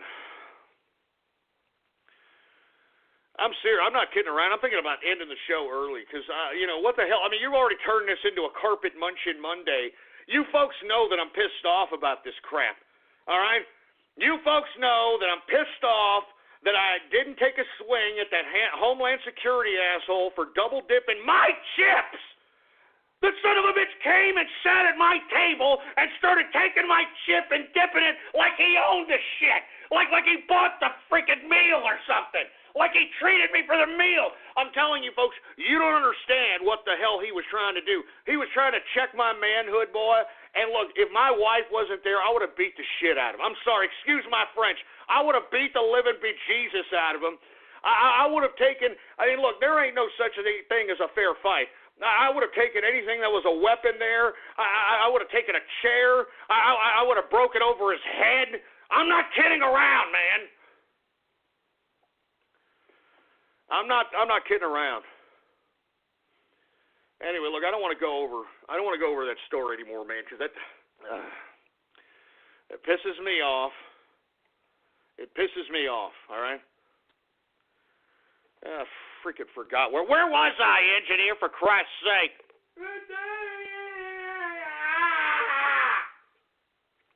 Oh yeah, that's right. Joe Biden stumping for Hillary Rodham Clinton. First time I've seen that. And I hope that this is a good sign that the Democrats are going to ride or die, literally, with Hillary Rodham Clinton. And to prove the type of power and the type of leverage that Hillary Rodham Clinton has over the government and the Democratic Party, Obama cut his Martha's Vineyard vacation short to stump for Hillary and raise cash for her campaign. Oh! This son of a bitch couldn't cut his vacation short as it related to this Milwaukee riot, this race-induced Milwaukee riot, but he could stop his Martha's Vineyard golf-related vacation to stump for Hillary Clinton and to raise millions of dollars for her campaign. Oh! I mean, it's funny, but it's tragic at the same time. And that's another thing. Hey, black folks, since, we're talking about race in this particular episode, how many black folks do you know that love golf? I'm just asking. I'm not trying to say that it doesn't exist. I'm just saying, for you brothers that are out there that were rioting, for you brothers that were out there that claim Black Lives Matter and that y'all are oppressed and that sort of thing, how many brothers you know that actually play golf? Golf's a very rich sport, man. How does Obama know how to play golf? Moreover, why does he like playing it so much? And when in his life did he acquire the taste for such an affluent game that goes completely against his supposed community organizing roots? You know what I'm saying? I mean, a good set of golf clubs, man, is going to run you about $1,200, all right? And that's just for the irons, okay? That's if you want some good irons. You want some good woods, for Christ's sake, man. A good driver could cost you about $500 plus minimum, all right? A good 3-wood, a good 5-wood, both of those could cost you another $250, maybe $200 a piece, all right? Then you worry about your putter. A good damn putter can cost you anywhere from, $75 if you want to be modest about it, to Jesus Christ. I've seen some as high as about $500-600. I wouldn't go any higher than that. It's just a damn putter, but still, some of these people take it serious. All right. And then you got to worry about, if you want to have some kind of a hybrid club, if you are in the middle of a fairway of a par 5 and you hit deep into it, for Christ's sake, and you're in a position to where you're it's a little too strong for a 5-wood, a little bit too weak for one of your lower irons, for Christ's sake. So what do? You take out the hybrid, try to have a little bit more control action, heading right to that green, for Christ's sake. You understand what I'm saying? Anyway, folks, look, the bottom line is, hey, look, somebody's saying, what about Tiger Woods? Come on, man. The only reason Tiger Woods was a golfer is because he's not even, first of all, full black. First of all, just want to remind everybody. And secondly, his father was a greenskeeper at one like a major country club golf course where he would have free reign of the golf course at any time. I mean, he could literally go and take Tiger, which he did at like 1 or 2 years old, to hit the damn range at this country club. Then he took him to play par 3s, for Christ's sake. I mean, how many black brothers, first of all, have a father that's even around, first of all? I mean, I'm not trying to be stereotypical, but this is a statistical fact. How many black brothers really have fathers that have sticking around that'll actually introduce them to any kind of a sport that isn't stereotypical urban, that isn't stereotypical ball handling type of sport? And the only reason I give criticism about this to Obama is because, this brother likes to claim, even though he's not full black himself, he likes to claim that he is, the black candidate, he's the black president, so on and so forth. I would like to know, how exactly does a man like Barack Obama learn how to play golf and acquire a taste for golf if he hasn't been able to do it frequently? Now, folks, if you want to go play golf, even if you go on a city public course, all right, a city public course for just a duo like you and a partner, it'll cost you about $80 with a cart, $85 with a cart, for Christ's sake. That's just for a round of golf, all right? If there's 4 of you, for Christ's sake, it costs. And this is city course prices. It's not even. This is not even like the private courses, man. I've been to some private courses where the goddamn greens fees are like $250 a person. You know what I'm saying? So, I mean, how does one acquire a taste for this rich sport if they weren't living a lifestyle that enabled them to buy this or to be introduced to this sport, so on and so forth. Anyway, I don't mean to go off on that tirade about golf and so on and so forth, but I just find it ironic that Obama loves this sport, and I'm just saying, I mean, he tries to claim that he was, you know, the soul brother that grew up in the hood, and, you know, he's a community organizer and all that other nonsense, and I'm just saying, nothing wrong with black folks liking golf. I'm not trying to say there's anything wrong with it. Somebody just tweeted at me saying, what about O.J. Simpson? Folks, before O.J. Simpson rode the black thing because he murdered his wife, this son of a bitch, if he could have bleached his skin, he would have. All right? I'm serious. I mean, he loved being the white black guy at that time. Why do you think that he had a white wife, jerk off? Why do you think that he had a house in Brentwood, for Christ's sake, man? Jesus Christ. Come on!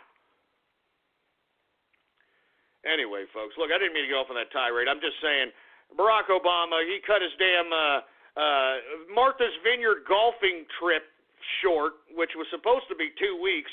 That just goes to show you how Hillary has got this boy on a whip. You know, no pun intended. You know what I'm saying? I'm telling you, you know what Hillary's doing? She's out there taking this boy and like, hey, Obama, get over there, boy. Get over there and make me some money there, boy. That's what she did. I mean, this guy's the president. This guy's the president. Why does he need to cut his goddamn golf trip short in Martha's Vineyard? Why does he do that for her, but won't do that for the Milwaukee riots? Why?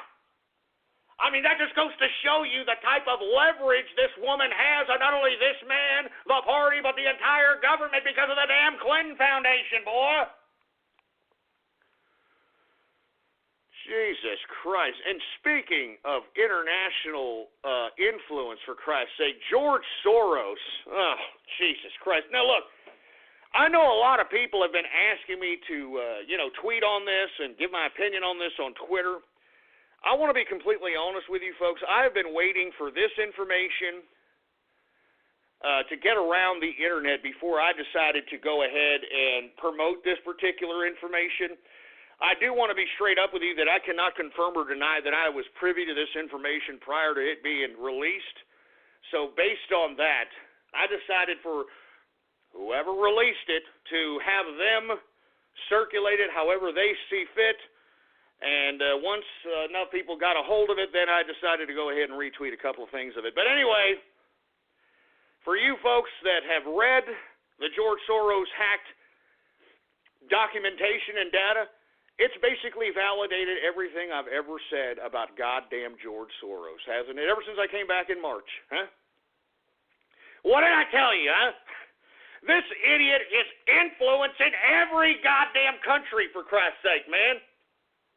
He's utilizing his fortune to overthrow governments, to destabilize populations, to basically cause the migrant crisis. It's just unbelievable. I mean, he's literally has his hand up Hillary Clinton's ass. I'm serious, man. I mean, we heard him the last time when he was talking about Donald Trump. I think I reported on this last week. I mean, and I quote, this is how he said, this is what he said. Donald Trump, he will win the popular vote, but he will not win the electoral vote because I'm George Soros, and I will make sure that he doesn't win because I am George Soros, and everything in this world is mine. Everything in this world is mine. Hillary Clinton is mine. America is mine. The world is mine. The black people are mine. That's right, the black people are mine. The Black Lives Matter to me. The Black Lives Matter to me because they're mine. Everything is mine. I'm George Soros, and everything is mine. I am the Prince of Darkness, and there's nothing you can do. Nothing. You can try, but you can't do nothing to me. None of these filthy governments have the balls to come after George Soros. None of you. I will crush you. I will show you true power. Because I am George Soros. I mean, seriously, man. I mean, this is literally what those damn leaks of this idiot's data has said. I'm not kidding, man. I'm not joking. I mean, and this guy literally thinks he's untouchable, for Christ's sake. He literally thinks he's untouchable. I mean, he has overthrown governments. He has pumped money into destabilization of different regions. I mean, how much more evidence do you need that this man is the Prince of freaking Darkness? I mean, this idiot is bankrolling D. Ray McKesson, for Christ's sake. This asshole is bankrolling Black Lives Matter. This asshole is bankrolling Hillary Rodham Clinton, for Christ's sake. Take a look at the donations to old Hillary Rodham from George Soros and his, quote, open society. Get the hell out of here. Jesus Christ, George Soros. And look, one more time, folks. Look, I've got the clip where George Soros talks about the, quote, happiest time of his life being under German occupation when he sold out his own Jewish people to spare his own life and his family's life from being gassed in a concentration camp. And as a result, what did he get in return? Well, the riches that the Nazis took away from those that were being put into German occupation. Here, listen to his own words. Hey, you got that queued up, engineer?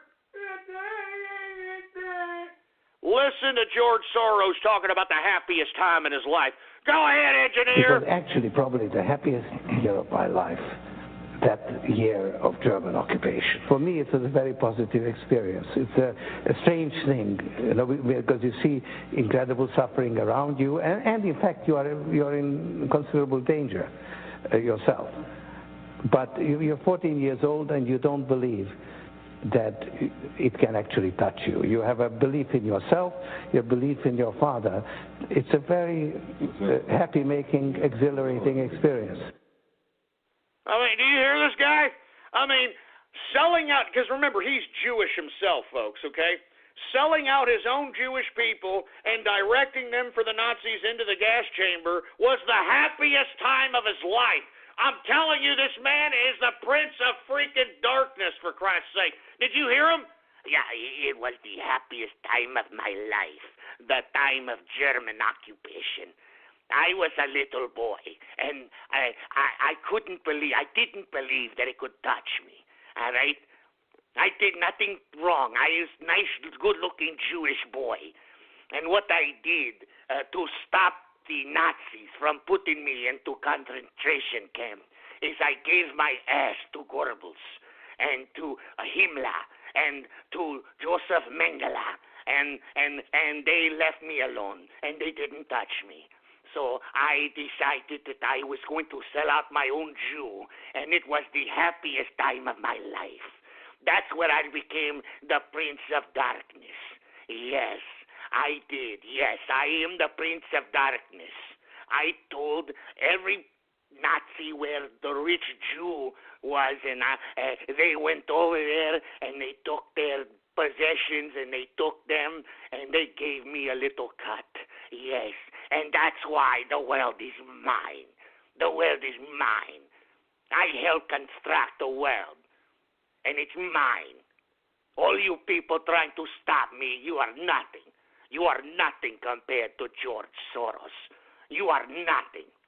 You will give me the Nobel Peace Prize for turning you all into nothing but peasants. You should be thanking me. I am giving you less problems. I'm taking problems away from you. You thank me. I am George Soros.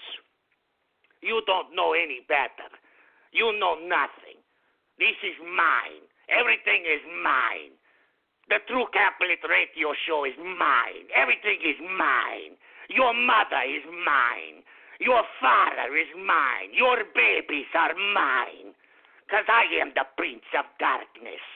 I am George Soros. I'm serious. This is what this idiot thinks in his fruit bowl head, man. I'm not joking around. This is dead serious. Dead serious. When you don't go to Geico.com, car insurance can be confusing. Like Swedish techno confusing. Bark, bark, meow, meow. Dance with me, purple cow. Bark, bark, meow, meow. Ooh, you lovely cow. Geico makes it easy. With 24/7 access, all you have to do is go to Geico.com and you could save money on car insurance. It just makes sense. Unlike, you know. Dance with me, purple cow. I like your moves. Jesus Christ, folks. Anyway, who else do we got going on, or what else do we have on the agenda here? I'm tired of talking about the Prince of Freaking Darkness. Oh, yeah. Did you hear the Kurds are moving in on Mosul in Iraq? And they actually have been very successful. The operation took place maybe about 20 hours ago, maybe 22 hours ago. And the Kurds literally beat the bejesus out of the ISIS forces that are heavily in Mosul. I pushed them back out of some key villages, for Christ's sake. And as a result of that, the Peshmerga is continuously trying to hit up the southeastern region of Turkey. Now, why are they doing this? Because, folks, they read the writing on the wall as well as I do. All right? I'm telling you this, mark my word, I cannot wait till, and look, I don't really want it to happen, but when it does happen, it once again validates me as the prognosticator of prognosticators.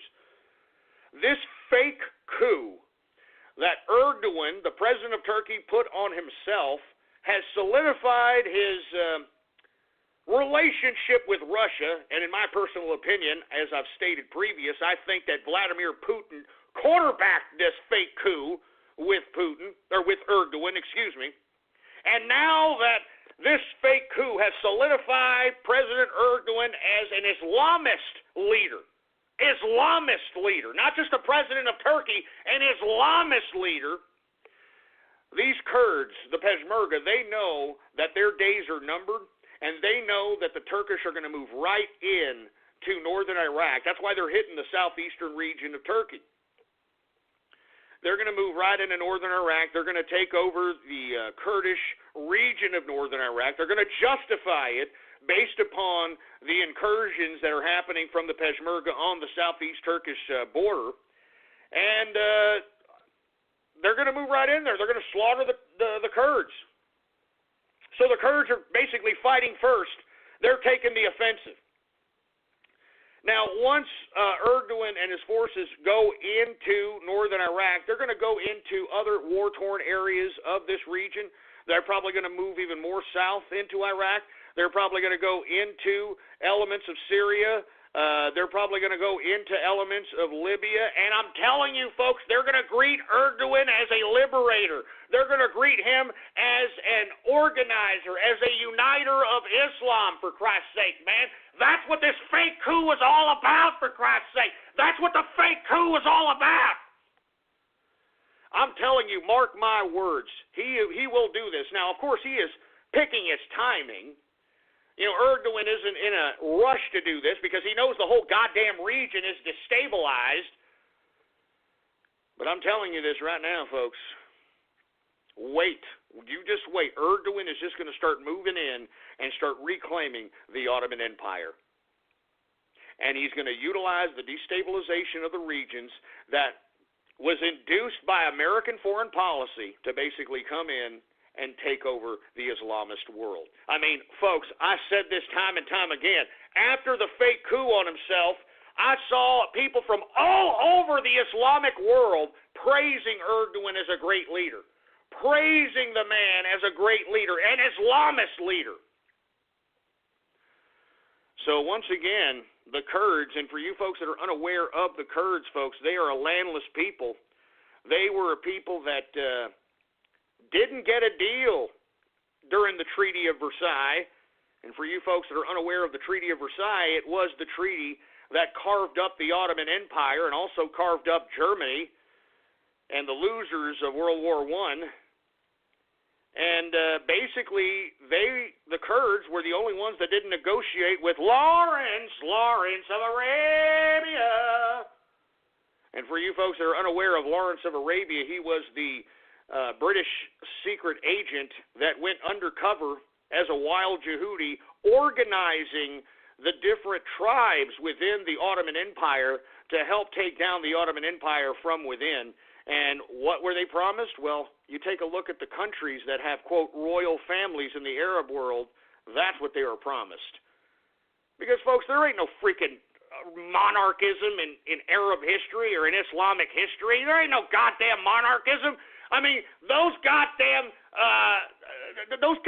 idiots out there that are royal families in these Arabic countries were put there like 100 years ago during the Treaty of Versailles, for Christ's sake, man. There's no goddamn lineage with these damn royal families beyond the Treaty of Versailles. It's fake. It's farce. It's ridiculous. It's ridiculous. I'm serious, man. So this is what we are witnessing right now. I mean, if we want to go even back further in history, the unrest in the Middle East has everything to do with the Treaty of Versailles and those assholes that conducted World War I. I mean, that's all there is to it.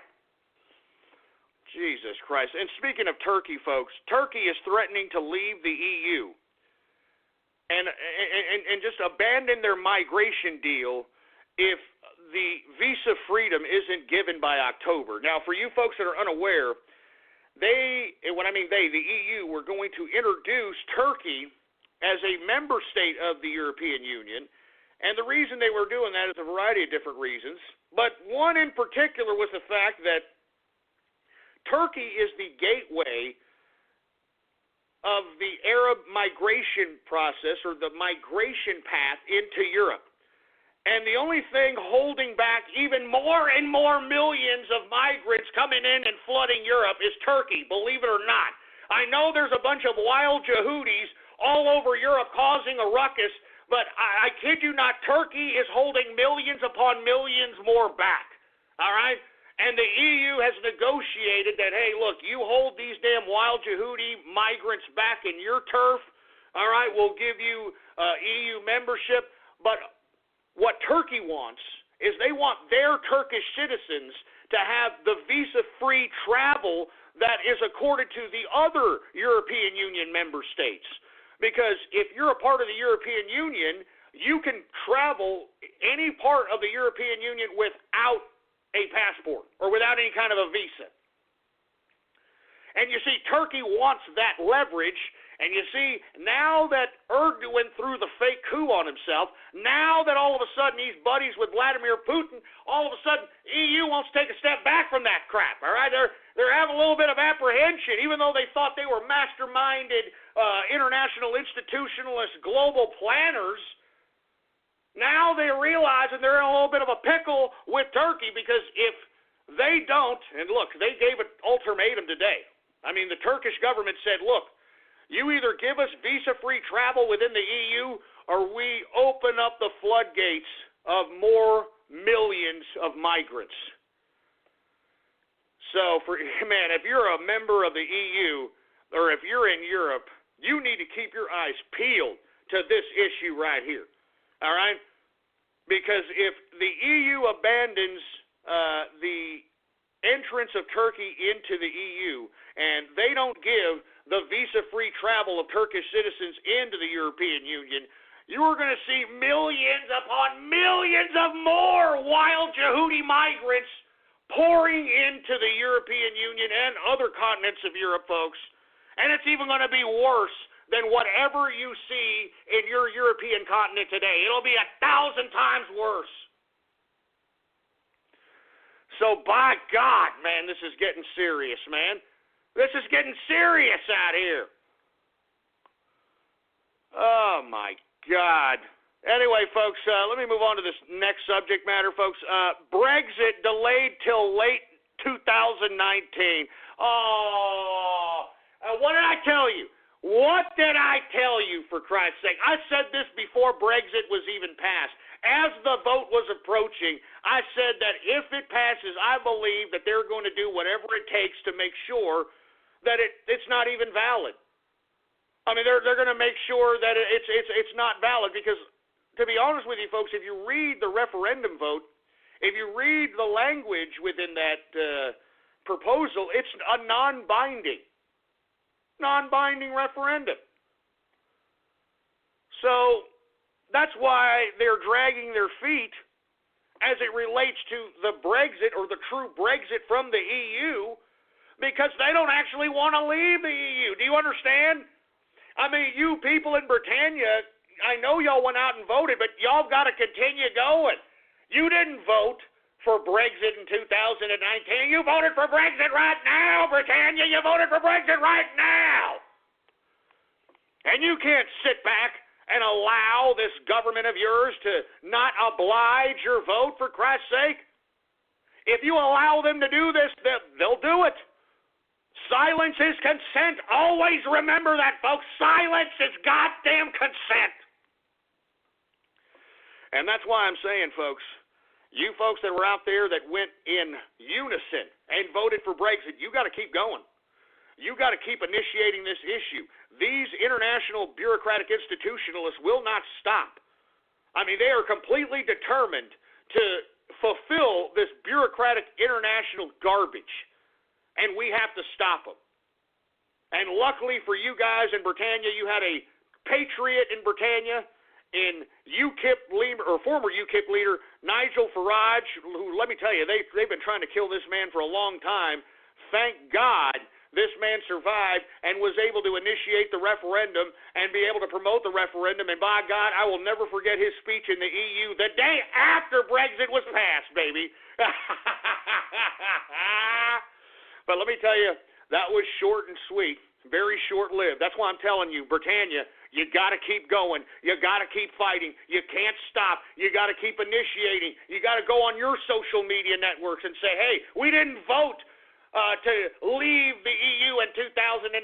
We want to leave now. You got to hold these bureaucrats' feet to the fire. You got to hold these bureaucrats' feet to the fire. Remember that. Liberty is taken, not given. Liberty is taken, not given. Remember that, boy. Oh, Jesus Christ. So once again, Brexit delayed till 2019, yeah. And you know what they're claiming? The government is too incompetent to do it faster. That's what the government is saying. That's the excuse. Oh, what a bureaucratic excuse. Isn't that a typical bureaucratic excuse, folks? I'm sick and tired of bureaucratic excuses. That's why people are liking Donald Trump. He's not giving no bureaucratic excuses. He's telling you what he means, and he means what he says, for Christ's sake, man. I'm sick and tired of bureaucrats giving me bureaucratic double talk. I'm sick of it. These scumbag, soulless bureaucrats, these political, soulless cash whores that are selling out our country, that are selling out our economy, that are selling out our whole damn system so that their bureaucratic asses can continue to move up the bureaucratic ladder. Unfreaking real. Oh, Jesus Christ. Anyway, folks, last but not least, I don't know if you've been seeing that U.S. Saudi-led forces that are basically conducting operations in Yemen, because Yemen is a failed state, folks, and it's a breeding ground. It's a new breeding ground for ISIS and other radical jihadist factions. I think Al-Shabaab has got some influence there. There's a bunch of other jihadist groups that are trying to gain influence there. Well, anyway, the Saudi invasion, or the Saudi forces, for whatever reason, are continuously bombing schools, hospitals. They killed, I think, almost 60 children in one bombing. They bombed a hospital, killed a whole bunch of people. Doctors Without Borders. I mean, what are we doing, man? You know, what are we doing here, for Christ's sake, man? And lest we forget, under her tutelage as Secretary of State, Hillary Rodham Clinton approved the what is this? Hold on, I got the freaking meme right here, for Christ's sake. It was another meme that I tweeted this morning that got over 100 damn retweets, for Christ's sake. I'm telling you, it's meme warfare, for Christ's sake. God damn it. The F-15s, all right? She helped facilitate the sale of F-15s to Saudi Arabia, which are now being used to bomb civilians in Yemen. All right? That was in 2011. Yeah, thanks, Hillary Rodham Clinton. Thanks a lot. I appreciate it, huh?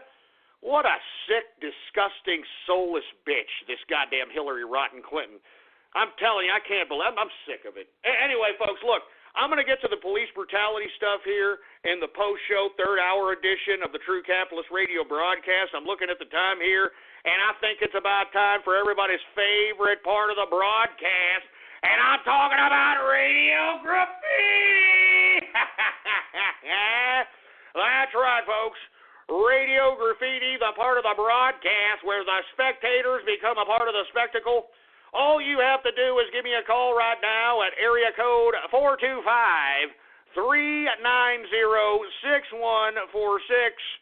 That number again is 425-390-6146. And when I call on your area code, you have exactly 3 to 4 seconds to say whatever it is that's on your mind. All right? And let's not be a Helen Keller deaf mute, and, let's not try to piss me off here, all right? I mean, the Twitter shout-outs has already put us into a carpet-munching Monday territory, and I really don't appreciate it there, scumbags, all right? Stupid cuckold connoisseurs. All right, do we got any goddamn radio graffiti calls, engineer? Well, let's go ahead and get to radio graffiti right now. All right, let's go ahead and get to some radio graffiti, boy.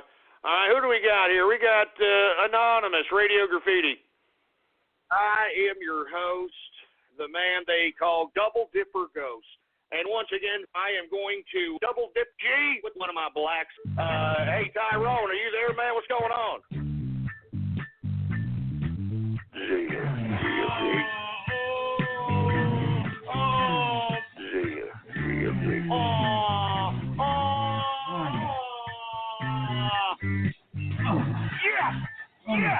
Yes, I freaking love you. I mean, what the, man, that's just, I mean, what am I supposed to say after some stupid splice like that? Jesus Christ, man. 615 Radio Graffiti. Hey, Ghost, there was something that came out on WikiLeaks about the airplane crash that went down in Lebanon, France last year. It came out that there was a CIA agent on board hunting down this mercenary called the Mosquito Man. And the only thing we really know about it is that he was a big guy compared to the CIA agent, and then the plane went down with no survivors. And it just came out in the WikiLeaks. Hey, well, it doesn't surprise me, man. Politics is serious business, for Christ's sake, man. 646 Radio Graffiti. Ghost loves to double dip and ride in my fucking asshole. Oh, yes, he loves to double. Shut up, you sick, fruity-ass bastard, for Christ's sake, man. Go service a glory hole. Anonymous Radio Graffiti. Boat 73 Radio Graffiti.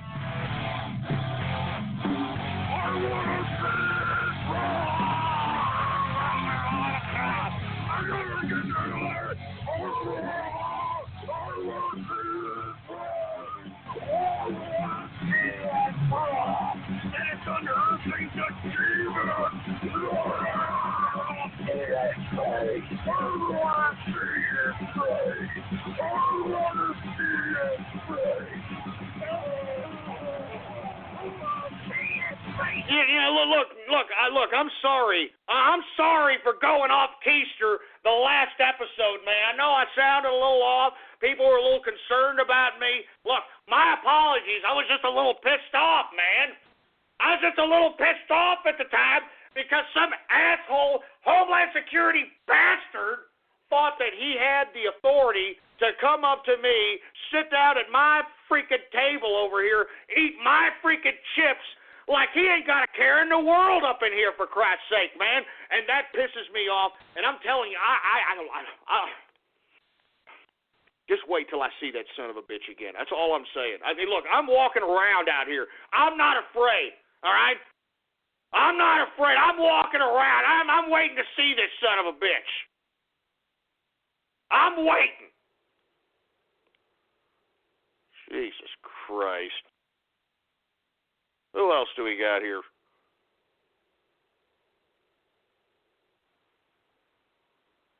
How about 580 Radio Graffiti? Hey, Ghost. I was in the restaurant that you were talking about, and I found your UBT card in there.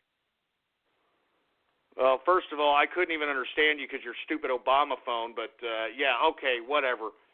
Jesus Christ. Can't you write something down? Can't you rip off something from jokes.com or something? I mean, do you hear the lack of personality in these kids, for Christ's sake? I mean, Jesus Christ. Anonymous, Radio Graffiti. Benito, go. Well, I'm sorry, Benito. You may want to call back. You were a little late there. Jesus Christ. How about 213, Radio Graffiti? This is True Double Dip Radio. True Double Dip Radio. He not only dips the chip, he double dips it, man. He double dips the damn chip. The badass of dipping chips. Double dip your chip or give him death. Double dip, period. Broadcasting with his wife at a taco bar in Austin, Texas. He double dips the damn chip. Now he will take it from here. The chip off the old block, but don't dip it twice. The man they call. Double dip, my God. Yeah, get this. Get this mic out of my mouth. Man, y'all think this is a big joke? Y'all think this is real funny? It's not, man. It's not a joke. It's very serious to me. I mean, this boils my goddamn blood. You don't even understand, man. And you idiots think it's a big goddamn joke, don't you? Jesus Christ, man. Jesus Christ. Give me this mic. Give me the mic. I'm telling you, you know what? There may not even be a third hour because I could see where this is going. All right? I could see where this goddamn crap is going. Carpet Munching Monday is where this is going. Carpet Munching goddamn Monday. Good God. 469 Radio Graffiti.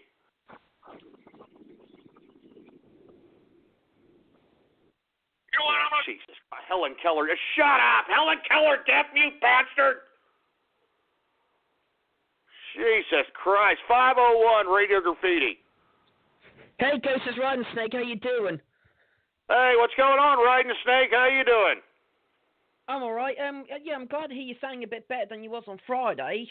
Just to let you know, I was looking at obviously one of the European debates, and apparently this second referendum debate is obviously the main reason why they're delaying until 2019. Because they've got a petition on the 5th of September about 4:30 in Westminster Hall. Oh no! Here we go. What did I tell you? I'm telling you. Thanks for that information, Riding Snake. What did I tell you, Britannia? What did I tell you? You gotta keep fighting. You gotta keep fighting for Brexit. Get away from the European Union. Get away. Thanks for that info. I had no idea that there was a debate set for the goddamn second referendum. How convenient. Like the damn people's vote doesn't even count. Democracy, huh? 609 Radio Graffiti. I'm a connoisseur. I love my blacks. Double dip my wife. Yeah, you son of a bitch. Shove it up your ass, all right? And you know, I don't even understand what the hell. I mean, how could anybody get any sexual gratification from cuckery? You know what I'm saying? I mean, how could anybody, have a wife, all right, and then you're just sitting there like some dumbass jerk off on a chair, fanning your balls, while like there's 4 or 5 black guys balling your wife. I don't understand where that comes from. I don't even want to understand. But wherever that comes from, there needs to be a certain level of castration so we could limit the amount of cucks that are walking around out here and fruiting up the place, for a lack of a better term. I mean, because I think that's fruity. I mean, you know what I mean? Anyway, let's move on, shall we? Who else do we got going on over here? All right, we got, Jesus Christ, man. Click some of these people off, engineer, goddammit. Click them off. Click them all off. Jesus Christ, the same assholes. Look, if you've already called, don't call back, all right? If you're a lame piece of crap and you didn't get any lulls, you sputtered out sentence fragment, don't call back. We don't want you to call back. Don't call back. You're a loser, all right? You get no lulls, you have no personality, you're an idiot. Stop thinking that, if you keep forcing yourself on people, that people are going to give two rats' asses. Jesus Christ, you sorry sacks of crap. Good Lord. 209, Radio Graffiti. Hey, Ghost, I'm a big fan. I just want a prognostication on who do you think's going to win between Conor McGregor and Nate Diaz this Saturday. Oh, man, that's a pretty good one. I didn't like how Conor McGregor looked on the last fight. I didn't bet on that. I wouldn't bet on this one either. Diaz comes from a fighting stock. And in my personal opinion, Nate Diaz is a natural weight that in the division that he's in. And Conor McGregor, he should have just stayed at the division he was conquering in and kept going. I think that it comes down to Dana White and how he treats his fighters is the reason why Conor McGregor was forced to fight Nate Diaz, which I thought that was a huge risk, and as you could see, it was. You got knocked the F out. So, anyway, who else we got? We got 469 Radio Graffiti. You know what I'm gonna take? You want to know what I'll take? I'll show you what I'm gonna take. I'll take this right here, boy. All right, here we go.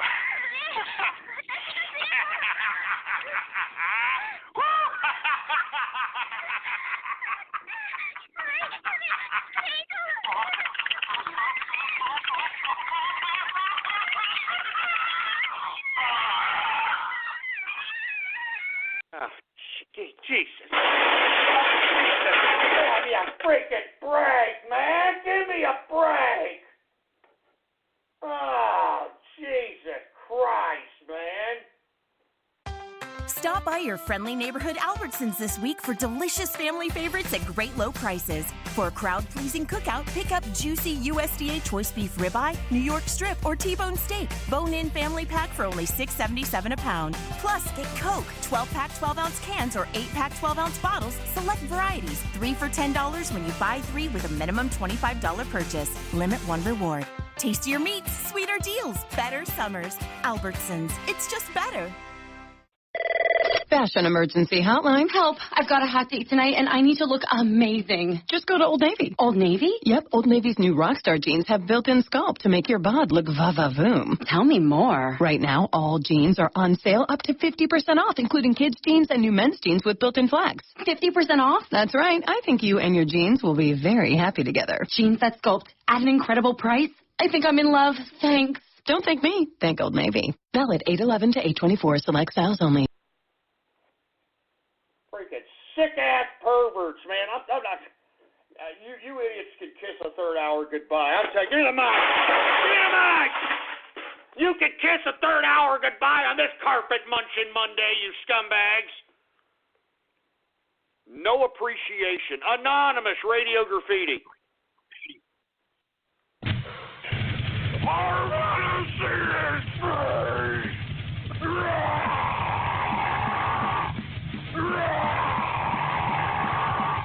I wanna see his goddamn face. I wanna see his face. I mean, look, man, I'm sorry that I, got intense. I'm sorry that I started talking in a different tenor. My apology. I was pissed.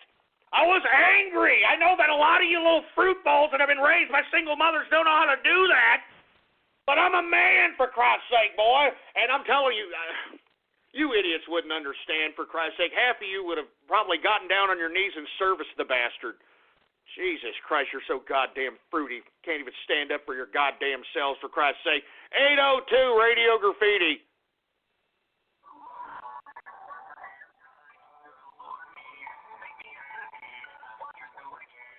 Yeah, well, get a better Obama phone there, boy. Jesus Christ. Who else do we got? We got area code 903, Radio Graffiti.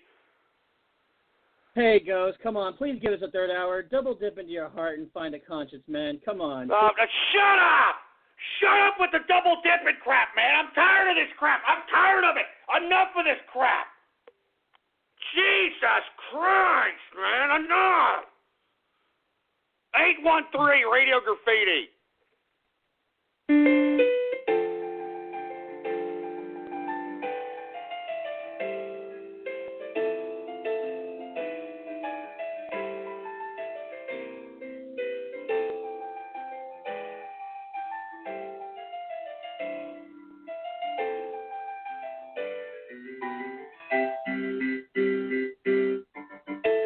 More music from the penis in the house. More music from the penis. 909, Radio Graffiti. What you gonna do when he digs those chips? Double dip. Double dip. Double dip.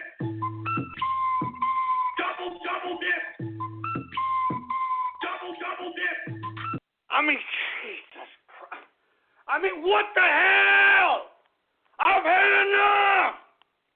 Enough with the dipping crap. Enough with the chip crap. Enough, man. Look, I'm really personally affected by this crap, man.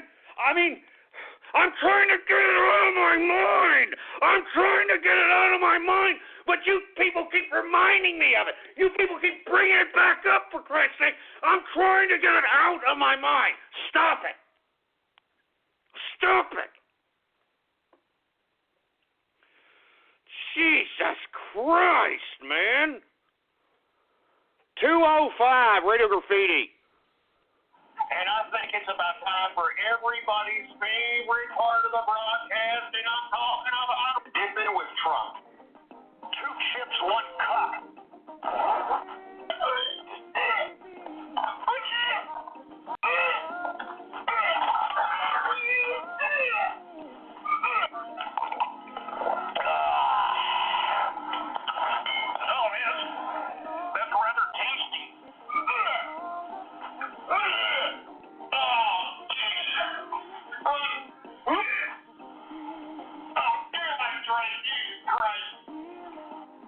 Get this guy! You sick son of a bitch!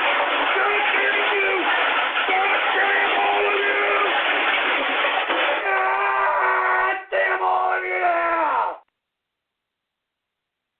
God damn all of you to hell! Good God, man! Do you hear that sick crap? Do you all hear that sick garbage? And you all hear it with your ears? That sick crap. Oh, my God. Jesus Christ. Man, I don't... You idiots have definitely turned this show. You have turned today's show into a damn carpet munching Monday. God, give me the mic. Man, I'm telling you, people are pissing me off. You could kiss a third hour goodbye, scumbags. All right, you can kiss a goddamn third hour goodbye. You can shove it up your damn cooter. Jesus Christ. Who else do we have going on over here, for Christ's sake? Anonymous Radio Graffiti.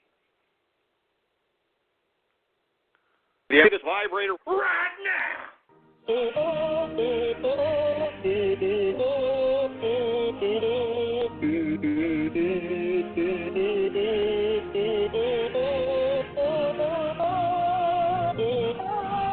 Freaking vibrator Soviet Union national anthem. You stupid, no life having idiots. Jesus Christ. I mean, what the hell do you say for these dumb losers? What the hell can you say? Jesus Christ. 817 Radio Graffiti. Hello, it's 3DS Capitalist here to ruin the entirety of Radio Graffiti for 4chan. Hey, how you doing there, fruity-ass capitalist? Good to hear from you. Who else do we have going on over here? How about, Jesus Christ, who else do we have here? I mean, we just got a bunch of the same losers calling up, for Christ's sake. I'm serious. The same no personality having jerk dicks, for Christ's sake. 719 Radio Graffiti. I'm a fucking ham bone, just like I said so. While I'm breaking my belt, I still got ammo. I am a racist, I am a sadist. No, my name is Ghost, I am a capital S. They'll never take me alive. In 6th Street, you'll be dog meat. I'm in a wheelchair cause I got no feet. Don't double dip, never gonna quit. Don't look back cause I'm a melting pot of friendship. Okay, great. Somebody is doing death metal songs to me. Isn't that's just great, for Christ's sake. Jesus Christ. 614 Radio Graffiti. Ghost, in the interest of social justice, I've invited over several UN diplomats. Can we form a rainbow in your asshole? Oh, my. To let...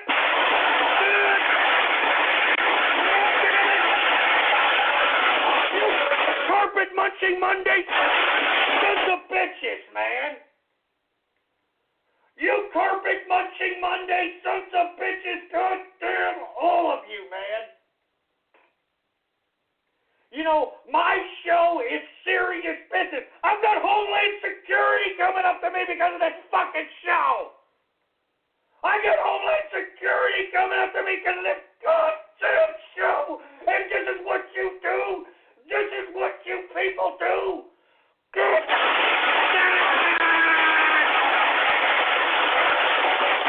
damn it.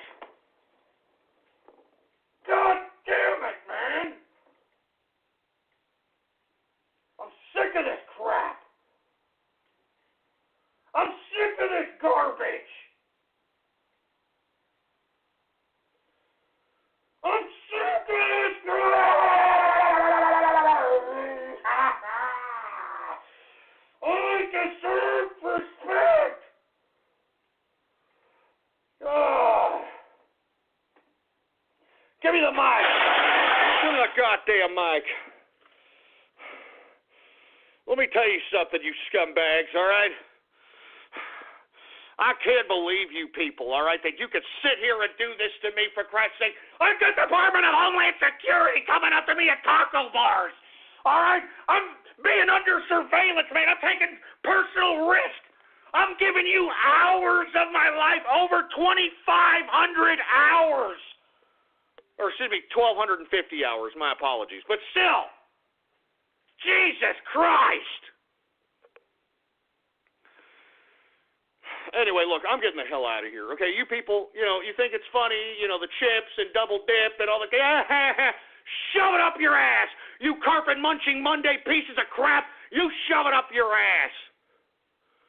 Follow me on Twitter, PoliticsGhost, all one word, no underscores, PoliticsGhost. And by God, bookmark the official website, blogtalkradio.com/ghost. I may or may not be here for a Taco Tuesday tomorrow, 4 p.m. Central Standard Time. Be here and see if I do. Well, we are now in the third and post-show edition hour of the True Capitalist Radio broadcast. And, of course, I am your host, the man they call... Yada, yada, yada. I mean, look. I shouldn't even be doing this crap. But the only reason I'm doing a third hour is because I did not cover this goddamn police brutality situation that I've been trying to get to, for Christ's sake, all right? And who knows, maybe or maybe not, I'll do some goddamn radio post-show third-hour graffiti. I don't know, but I don't care. I don't care. Give me my goddamn drink, for Christ. Give me my drink.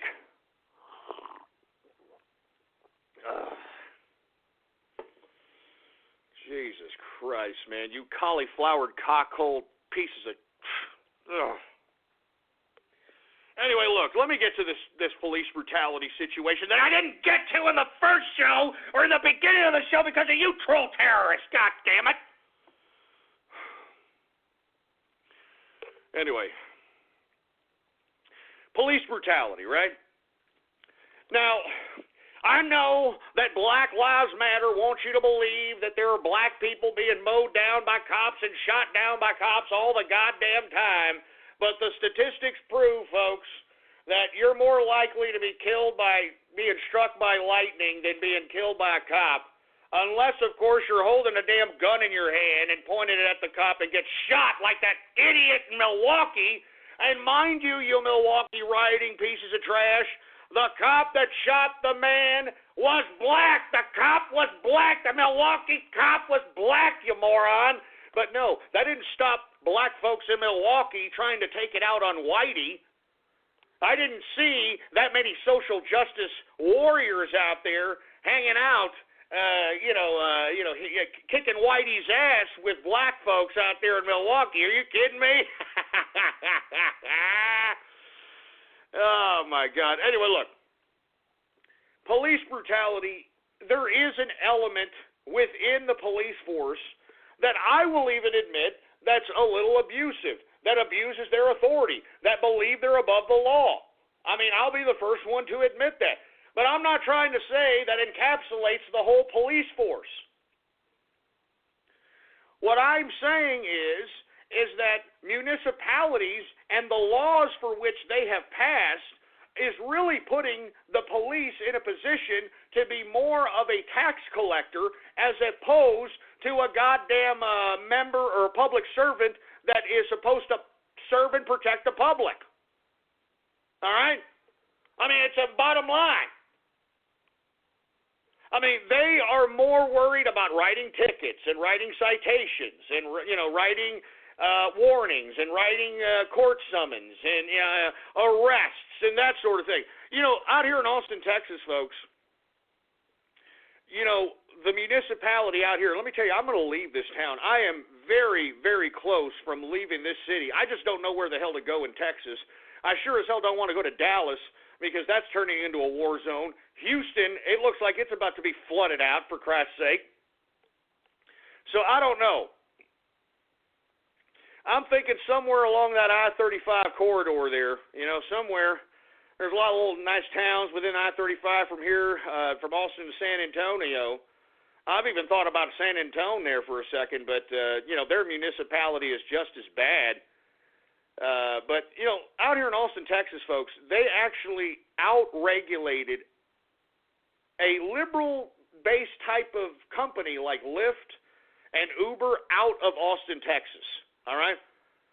I'm not kidding around. They literally regulated Uber and Lyft out of Austin, Texas. Now, why would they do that?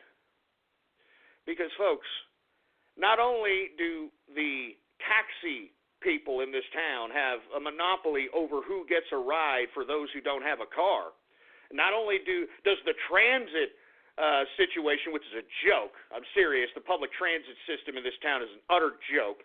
Not only does that raise money, but folks, we got a lot of drunk drivers in Austin, Texas. A lot of drunk drivers that are out here in Austin, Texas that go to 6th Street, they get in their goddamn car and they start, driving drunk. Now, you would think that if Austin was concerned about drunk driving, as most municipalities claim they are, and folks, you can take a look at Austin, San Antonio, Corpus Christi, the Rio Grande Valley. You can look at these areas and take a look at all the DUIs per capita, and you'll be amazed. You'll be unbelievably amazed. But why exactly would Austin, Texas, want to prohibit people from utilizing a safe alternative to getting home after consuming copious amounts of alcohol than utilizing their own goddamn car? Huh? I mean, seriously, man. I'm telling you, want to know why, folks? It's because they want the $10,000 plus that they generate every time they bust somebody with a DUI in Austin, Texas, or in any of the municipalities out here in Texas, folks. I'm not kidding around, man. I mean, that's exactly what this is all about. You see, if they really wanted to protect the public, they would do, well, first of all, they wouldn't out-regulate the damn industry of transportation to force these big conglomerates like Uber and Lyft to leave goddamn Austin, Texas. I'm serious. They wouldn't convince these people to do that.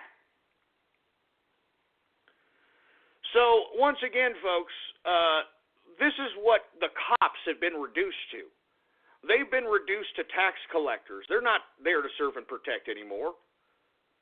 And the reason is, folks, is because the bottom line is that that's what these municipalities have passed laws in favor of. And who enforces these laws?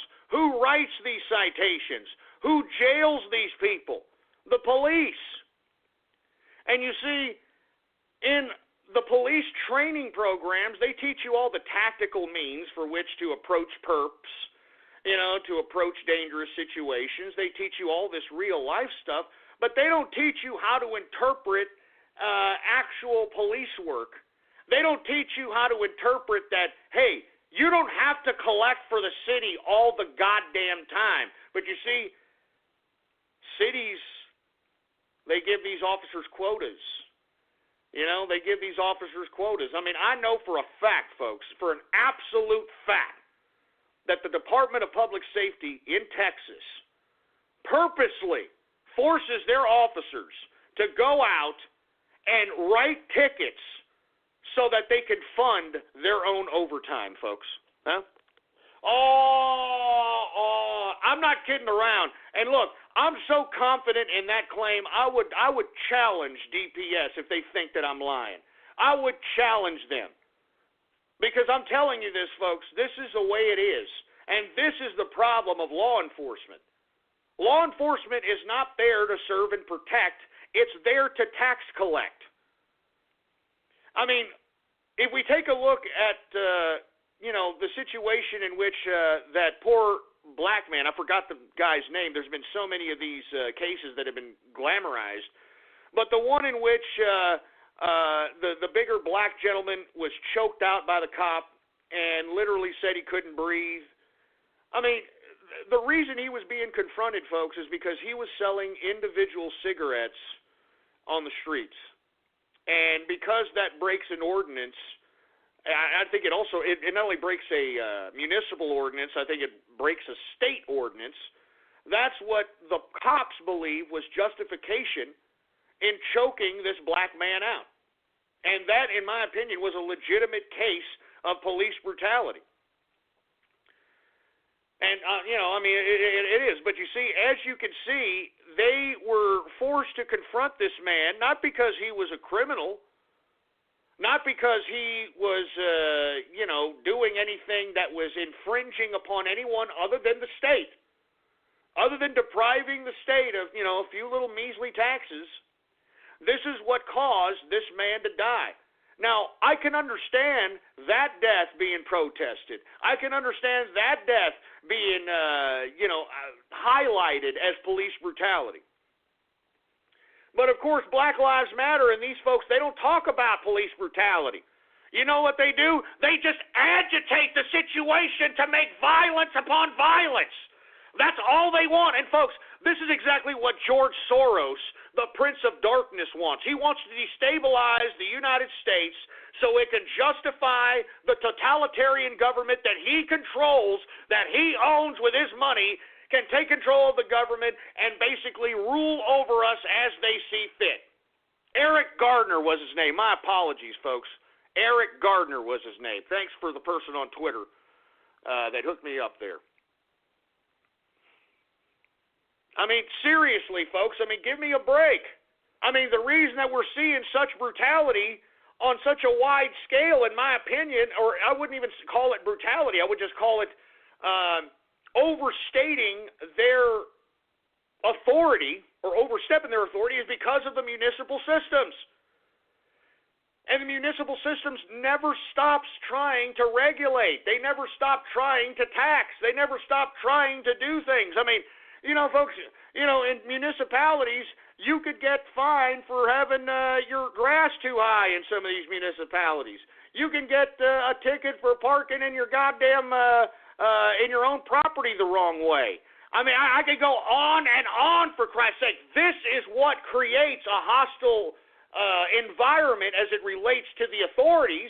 I mean, I'm a taxpayer, not just a personal taxpayer, a sales taxpayer, a Texas corporate taxpayer.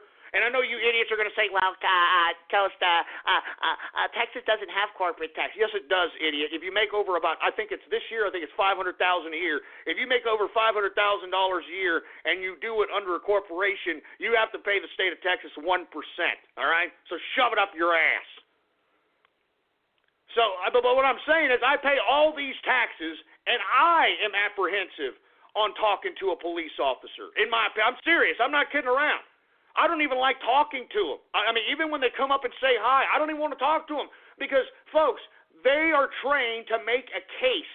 And if you talk to them, that you are giving them the right to detain you. You are giving them the right to question you. You're giving them the right to interrogate you.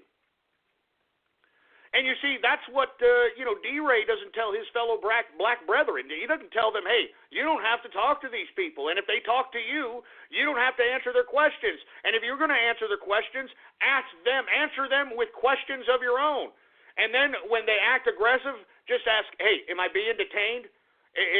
Am I being accused of breaking a law? Am I being accused of about to break a law? Or do you think that I'm in the process of about to break a law? If not, then am I free to go? Because you are illegally detaining me. But no. You see, D-Ray doesn't want to tell his black brothers that. You know what he wants? He wants them to loot their own neighborhoods. He wants them to loot their own black businesses. He wants them to loot all this crap so that he can send his own people on a pathway to self-destruction. I mean, that's all there is to it. That's why, in my opinion, folks, I want at least, I don't even know. I don't even know why I broach this subject. You know what I mean? I don't even understand. But, a solution, a very simple solution is this.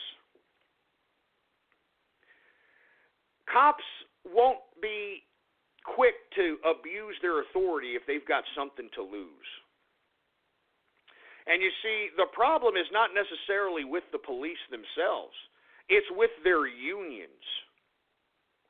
You see, their unions negotiate with cities so that they can be absolved of a lot of their own mistakes or their own purposeful actions. I mean, that's why a lot of these police brutality cases end up acquitting the officers, even though they may be fired, even though they may no longer be with the force. They get acquitted because, folks, it's the police unions that negotiate with the municipality.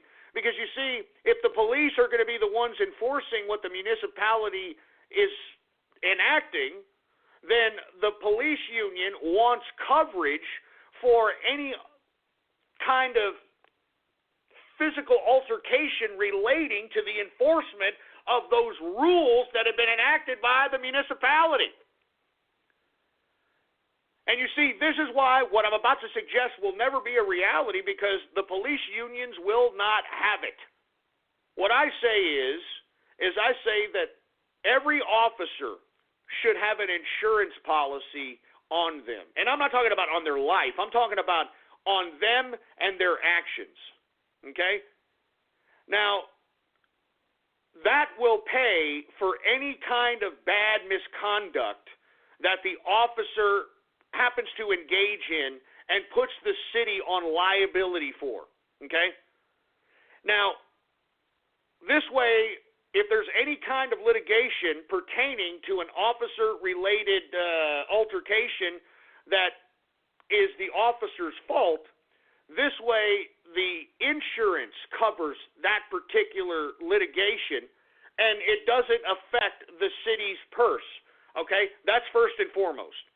The second thing is that if that happens, there is no pass go, there is no $200, you go right to jail. And I think that you need to make it an incentivized situation so that these police officers, and a lot of these police officers for the most part are family people, you need to make it, how can I put it? You got to give them something to lose. You got to, make it feasible that if they infringe upon someone with their authority against the law that they're trying to enforce, then something should be taken away from them. Like, they should have their kids full scholarship to college. If you're a good cop, you do your job, you don't shoot anybody, you don't kill anybody, you don't hurt anybody and put them in the hospital that didn't deserve to be there, well then, by God, after 20 years in the force and your kids are growing up, they go right to college, courtesy of the force, courtesy of the city. I mean, you don't think a cop will be a little apprehensive in, pulling a damn trigger if he knew that if he did that, his kids and their college dreams and what he's working for will be jeopardized? You see, that's the problem right now, is that most police officers don't have anything to lose. All right? I mean, seriously, I'm not kidding around. They have nothing to lose. I mean, even if they are fired, folks, they still collect their pension. I knew an idiot, a Dallas police officer, that was busted for being a crooked freaking cop, okay? I'm not kidding, all right? He was busted because he was a dirty cop, got his pension anyway, and the son of a bitch opened up a damn bar, and he's a drunken freaking cokehead, all right? I mean, you understand what I'm saying? I mean, he was busted as a dirty cop. He still got his pension. I mean, what sense does that make, man? What sense does that make? He was a dirty cop, for Christ's sake. And he still got his pension. I mean, these people ain't got nothing to lose. That's why they think they're Johnny Law. That's why they think they can get away with murder, literally, for Christ's sake. And once again, I don't blame the cop completely. I mean, it's these municipal laws that are being enacted that are forcing the cops, instead of being serving and protected, they are tax collected. They're tax collected. They're not serving and protecting out here. Stop by your friendly neighborhood Albertsons this week for delicious family favorites at great low prices. For a crowd-pleasing cookout, pick up juicy USDA choice beef ribeye, New York strip, or T-bone steak. Bone-in family pack for only $6.77 a pound. Plus, get Coke, 12-pack 12-ounce cans or 8-pack 12-ounce bottles, select varieties, 3 for $10 when you buy 3 with a minimum $25 purchase. Limit 1 reward. Tastier meats, sweeter deals, better summers. Albertsons, it's just better. So anyway, folks, I think that's a very simple solution, that, an insurance policy on each cop, so that, if they happen to do a shooting or something, the insurance can take care of this idiot, his pension, his litigation, all this crap. All right? Because I don't believe that a cop should be eligible for a goddamn pension if it is found that he is basically used and abused his authority to either end someone's life or to infringe upon someone else's personal property by the use of their abuse of authority. And I've seen instances of that as well, where people are these cops, they just illegally enter into somebody's property because they got a bad call, all right? And because they busted in and already conducted an illegal search, they pretend that they find something and bust the people, even though there was no warrant, no reason for these pigs to be there, nothing. So believe me, I understand both sides, but I am not on the side of Black Lives Matter where, you believe that, looting is somehow a valid remedy. I mean, D-Ray, aren't you supposed to be in education? Aren't you supposed to be an educational bureaucrat? I mean, aren't you now working for Baltimore City Schools? Why don't you teach your fellow black brethren, boy? Why don't you teach your fellow black brethren to confront police officers with legal ease? Why don't you confront them and tell them not to say 4-letter words and ghettofied degeneracy whenever confronted by a police officer? Act confident, but don't act like you're some idiot about to pull out a gun and bust a cap on these fools. Stop saying 4-letter words. Confront them with legal ease. Because if you know the municipal laws of your municipality, then you can basically tell this cop what to do. I've tweeted many instances where individuals have been confronted by cops, and because they know the precise municipal code that allows them to do whatever it is that they're doing that the cop is infringing upon, and when they confront the cop with those penal codes, those municipal codes, the cop goes away and runs away. And the people that have the cop running away after saying those municipal codes, I mean, they talk garbage to the cop because there's nothing he could do about it. I'm telling you, if you find the cop is not enforcing municipal law and is enforcing his own law or her own law, and you point that out and there's witnesses around you that show it, and especially if you got it on camera, they're going to walk away. They're going to walk away, and then you could say, yeah, that's what I thought. Get out of here. Get out of here and stop harassing them. You can literally yell at them, and they'll walk away. So anyway, folks, look, I don't mean to harp on this too much, for Christ's sake. I think it's a shame that these Milwaukee riots are a consequence of a black cop shooting a black armed suspect, and we've got black people going out and trying to, look for Whitey to beat up and, kick ass and all this other crap. I mean, what sense does that make, Black Lives Matter? Good God! It was a black cop that shot an armed black man. Jesus Christ, how stupid, man. Anyway, look, I'm going to go ahead and take a few Radio Graffiti callers, and then I'm getting the hell out of here because you people have turned this into a Carpet Munching Monday, and it pisses me off. All right? It really pisses me off. Let me take a drink of my drink first. And look, no more chip, dip crap. I'm serious, man. I'm not joking around. I am serious when I tell you that I cannot let that go. I mean, I am looking like a radar for this idiot's face in large crowds in the streets of Austin, Texas. All right? I mean, I just... man. You see, I'm trying to forget about this, but you see, you stupid troll terrorist and you cyber vermin, you want to just keep bringing it back up, right, huh? Does that make you feel good, you little stupid silly bastard? Is that it? You son of a bitch? I'm telling you, I'm not going to stay on here for too much longer if you do this, all right? If you do, I'm not kidding around. You son of a bitch. Anyway, folks, do we got any callers there, engineer?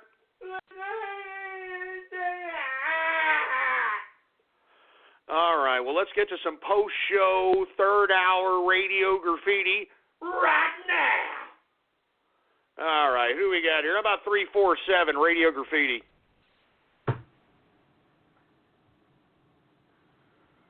Oh, Jesus Christ, a Helen Keller deaf mute. Hey, anytime you see anybody from 347, just knock them off the line, engineer. Yes, sir.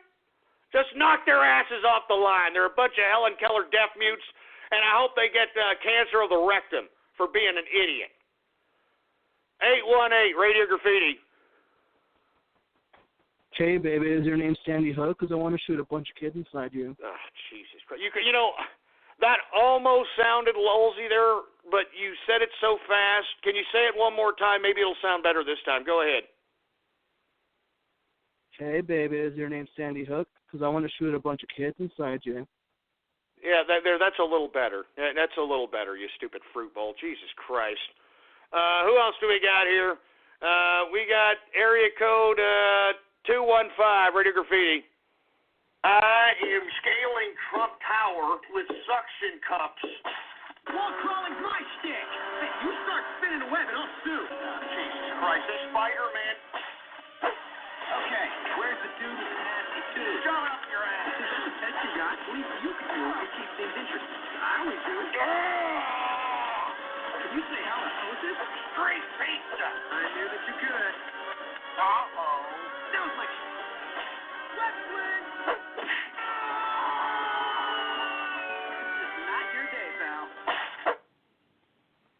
Jesus Christ. I mean, how many layers of editing did that take? Jesus Christ, all that was missing was a freaking, cartoon or something. Jesus Christ. 469 Radio Graffiti.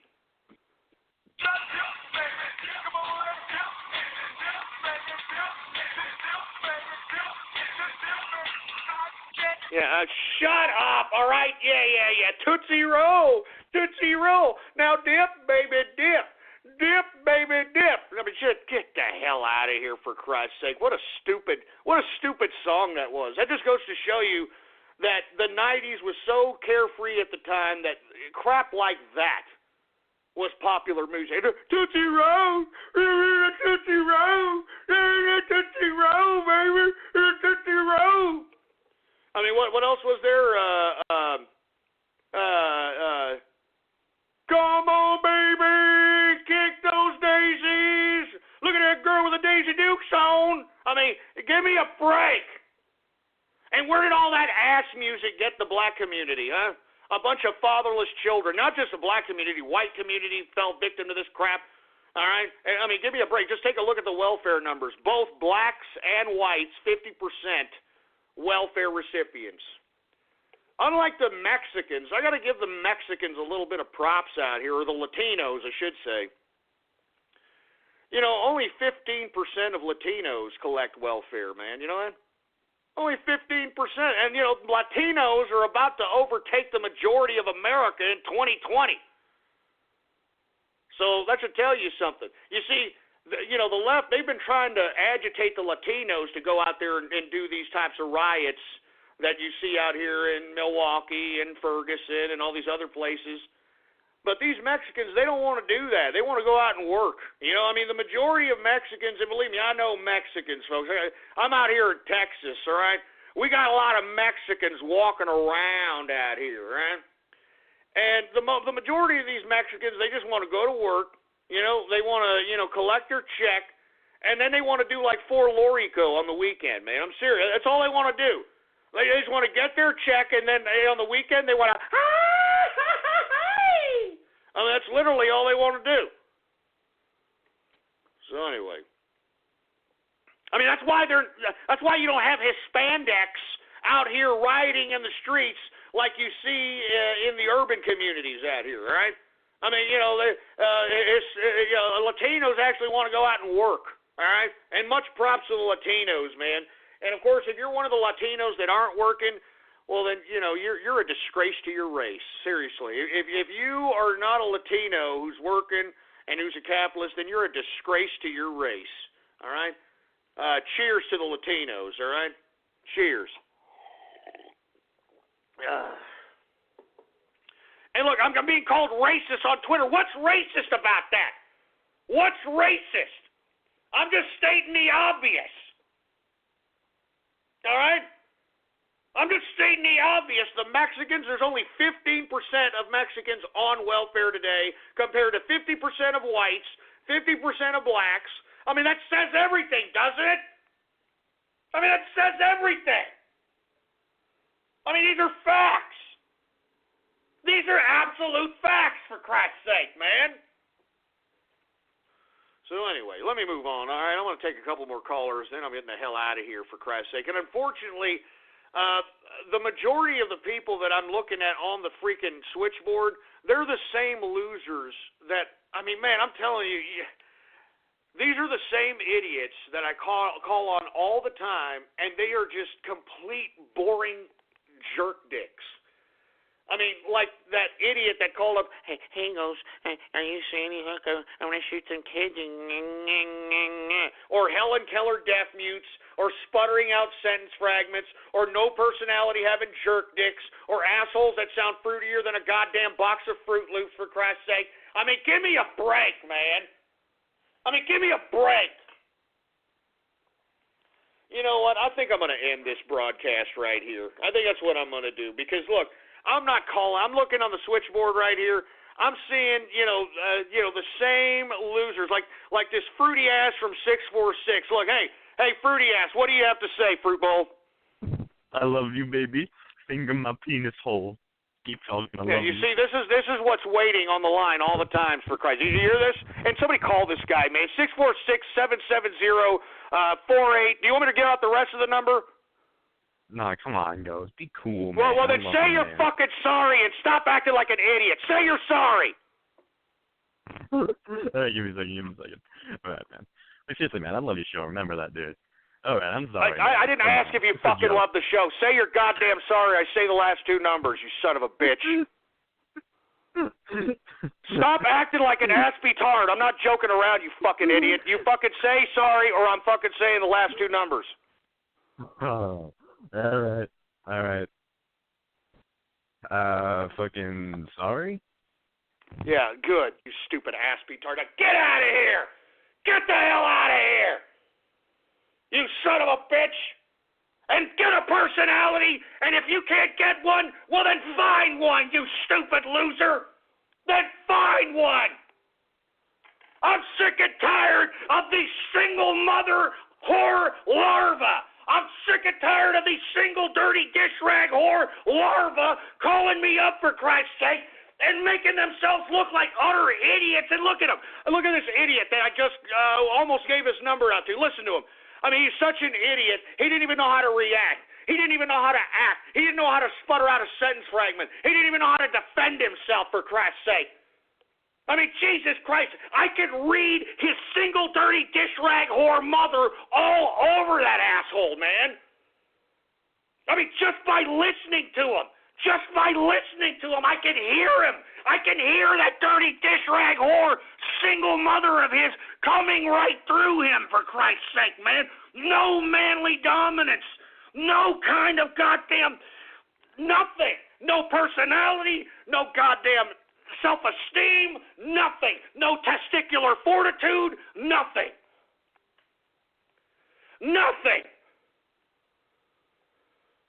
Jesus Christ, that pisses me off, man. Every time I hear a no personality have a jerk dick like this, it pisses me off. I'm serious, man. It just, I'm telling you, I blame these dirty dish rag whore single mothers, man. I blame them all. I blame them all, for Christ's sake, man. And let me tell you, you're lucky, you sons of bitches. You're goddamn lucky that I am not your father, boy. Because let me tell you something. Come here. God damn it, come on, freaking belt. Get this belt.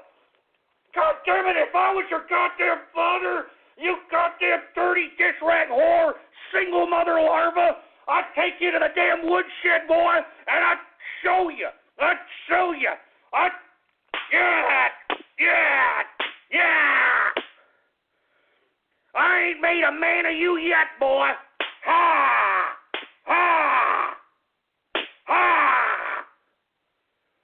How you like that, you single dirty dish rag whore mother larva? How you like that? Yeah. I'll bring your damn mother in here too, boy. Yeah.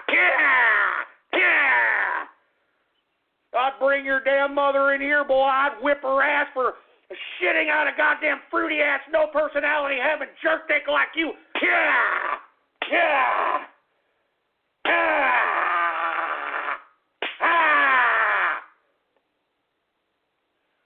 You son of a bitch. Man, I'm telling you, I would do that to every dirty dish rag whore single mother that is raising these no personality having half-a-tard goddamn males in this country. I'd whip them all.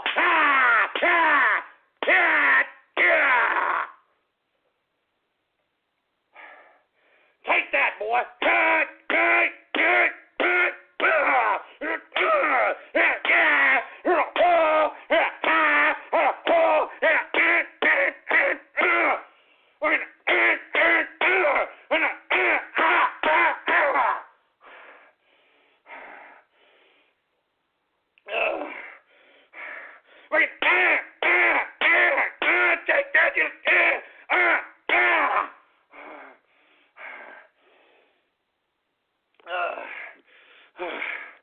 Oh, my God. I'm telling you, boy. You're lucky I'm not your goddamn daddy. I'd take you into the damn woodshed, boy.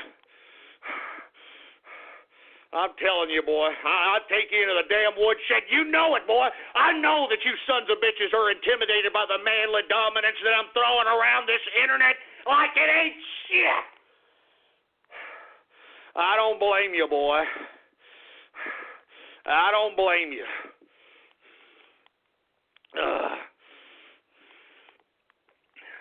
Look, I'm sorry, folks. All right, I'm sorry that I'm going off keister here, for Christ's sake, but by God, I'm getting bombarded by these shitty, bloody underwear collecting, refugee pubic hair inspecting, used dental dam wearing, cuckold connoisseur, sphincter fingering, adult theater custodian having, licking the changing table in a bathroom looking, Cincinnati bow tie receiving, taint tonguing, blue ball blowing, anal aficionado, chicken eating corn boy trash over here likes to continue to try to agitate me, and I really don't appreciate it one goddamn bit.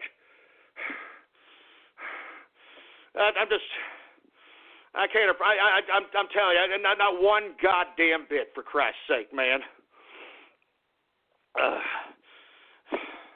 And look at these people on Twitter, for Christ's sake. They're loving the spanking crap. I mean, good God, man. Good God, for Christ's sake. They like this crap. I mean, listen to them. They're sick. They're sick, for Christ's sake. They're sick. Jesus Christ, man. Anyway, look, I'm getting the hell out of here. You folks have turned this into a carpet munching Monday. I really don't appreciate it, for Christ's sake. All right? I mean, who knows if I'm going to be back here for a goddamn Taco Tuesday, because you're going to fruit that up too, for Christ's sake. But anyway, folks, I'm usually here Monday through Friday, 4 p.m. Central Standard Time. blogtalkradio.com/ghost is the official website of the True Capitalist Radio broadcast. That is blogtalkradio.com/ghost. Every one of my episodes can be downloaded there absolutely free. Absolutely free. So, by God, I don't understand what you're doing. I mean, if you're bored, for Christ's sake, go there, listen to every broadcast that yours truly has ever conducted since 2008. And that's all there is to it, all right? And by God, if you are not following me on Twitter, well, then what the hell are you doing, boy? Huh? What are you doing? What are you counting the bacon bits in your shit funnel? Follow me on Twitter. Politics Ghost is the name to follow. All one word, no underscores. Politics Ghost. All right? Jesus Christ. I can't believe you people. I can't believe you people turning this goddamn show into a carpet-munching Monday. Carpet-munching Monday. I hope you're proud of yourselves, all right? I hope you stupid fruity asses are patting yourselves on the back, for Christ's sake, man. And let me tell you, I'm going to start telling the engineer to just start hanging up people. We're taking lists of numbers, and we're just going to start hanging up people that are complete pieces of, boring trash. All right? Seriously, we're just going to start hanging those people up because, man, these people just do not get a hint that they are complete and utter life losers, and no one gives two rat's asses about their stupid, bland-ass, lack of word-generating personality, for Christ's sake, man. You understand what I'm saying? I'm not joking. I'm not kidding, for Christ's sake, man. Anyway, folks, I'm getting the hell out of here. I'll be here possibly tomorrow for a Taco Tuesday. Look, here comes Templeton. He already knows that I'm about to end the damn broadcast. How do you know every time I'm about to end the broadcast, Templeton? How do you know? And for folks that don't know, Templeton is my dog. Come here, Templeton. How do you know I'm going to end the broadcast every goddamn time, Templeton? Come here. You okay, Templeton? What is it? You want to get out of here? He's like, I want to get out of here. Get me out of here. All right. Anyway, folks, I want to thank everybody for tuning in with me. Once again, tomorrow, 4 p.m. Central Standard Time, blogtalkradio.com/ghost. Hey, Templeton, pipe your ass down, all right? Pipe your ass down. Anyway, I'm out of here. Until next time, folks, long live the capitalist army And death to feminism, death to socialism, death to communism, and death to totalitarianism. Do you hate communism? Do you hate communism, Templeton? Oh, he hates communism. Listen to him. He hates communism. Listen to him. Why are you howling? What the hell is that? What in the hell is that? Why are you howling? Why in the hell are you howling? What the hell? Do you hate communism that much? You hate communism that much? Oh, man, he hates it. Listen to him. Listen to this poor dog. Listen to this poor dog. You hate communism? He hates communism. All right, anyway, I'm out of here, folks. See you tomorrow, Taco Tuesday. I am out of here. And you better be here if I'm here. If not, you're a piece of trash. All right, Templeton, I'll be right there. I am out.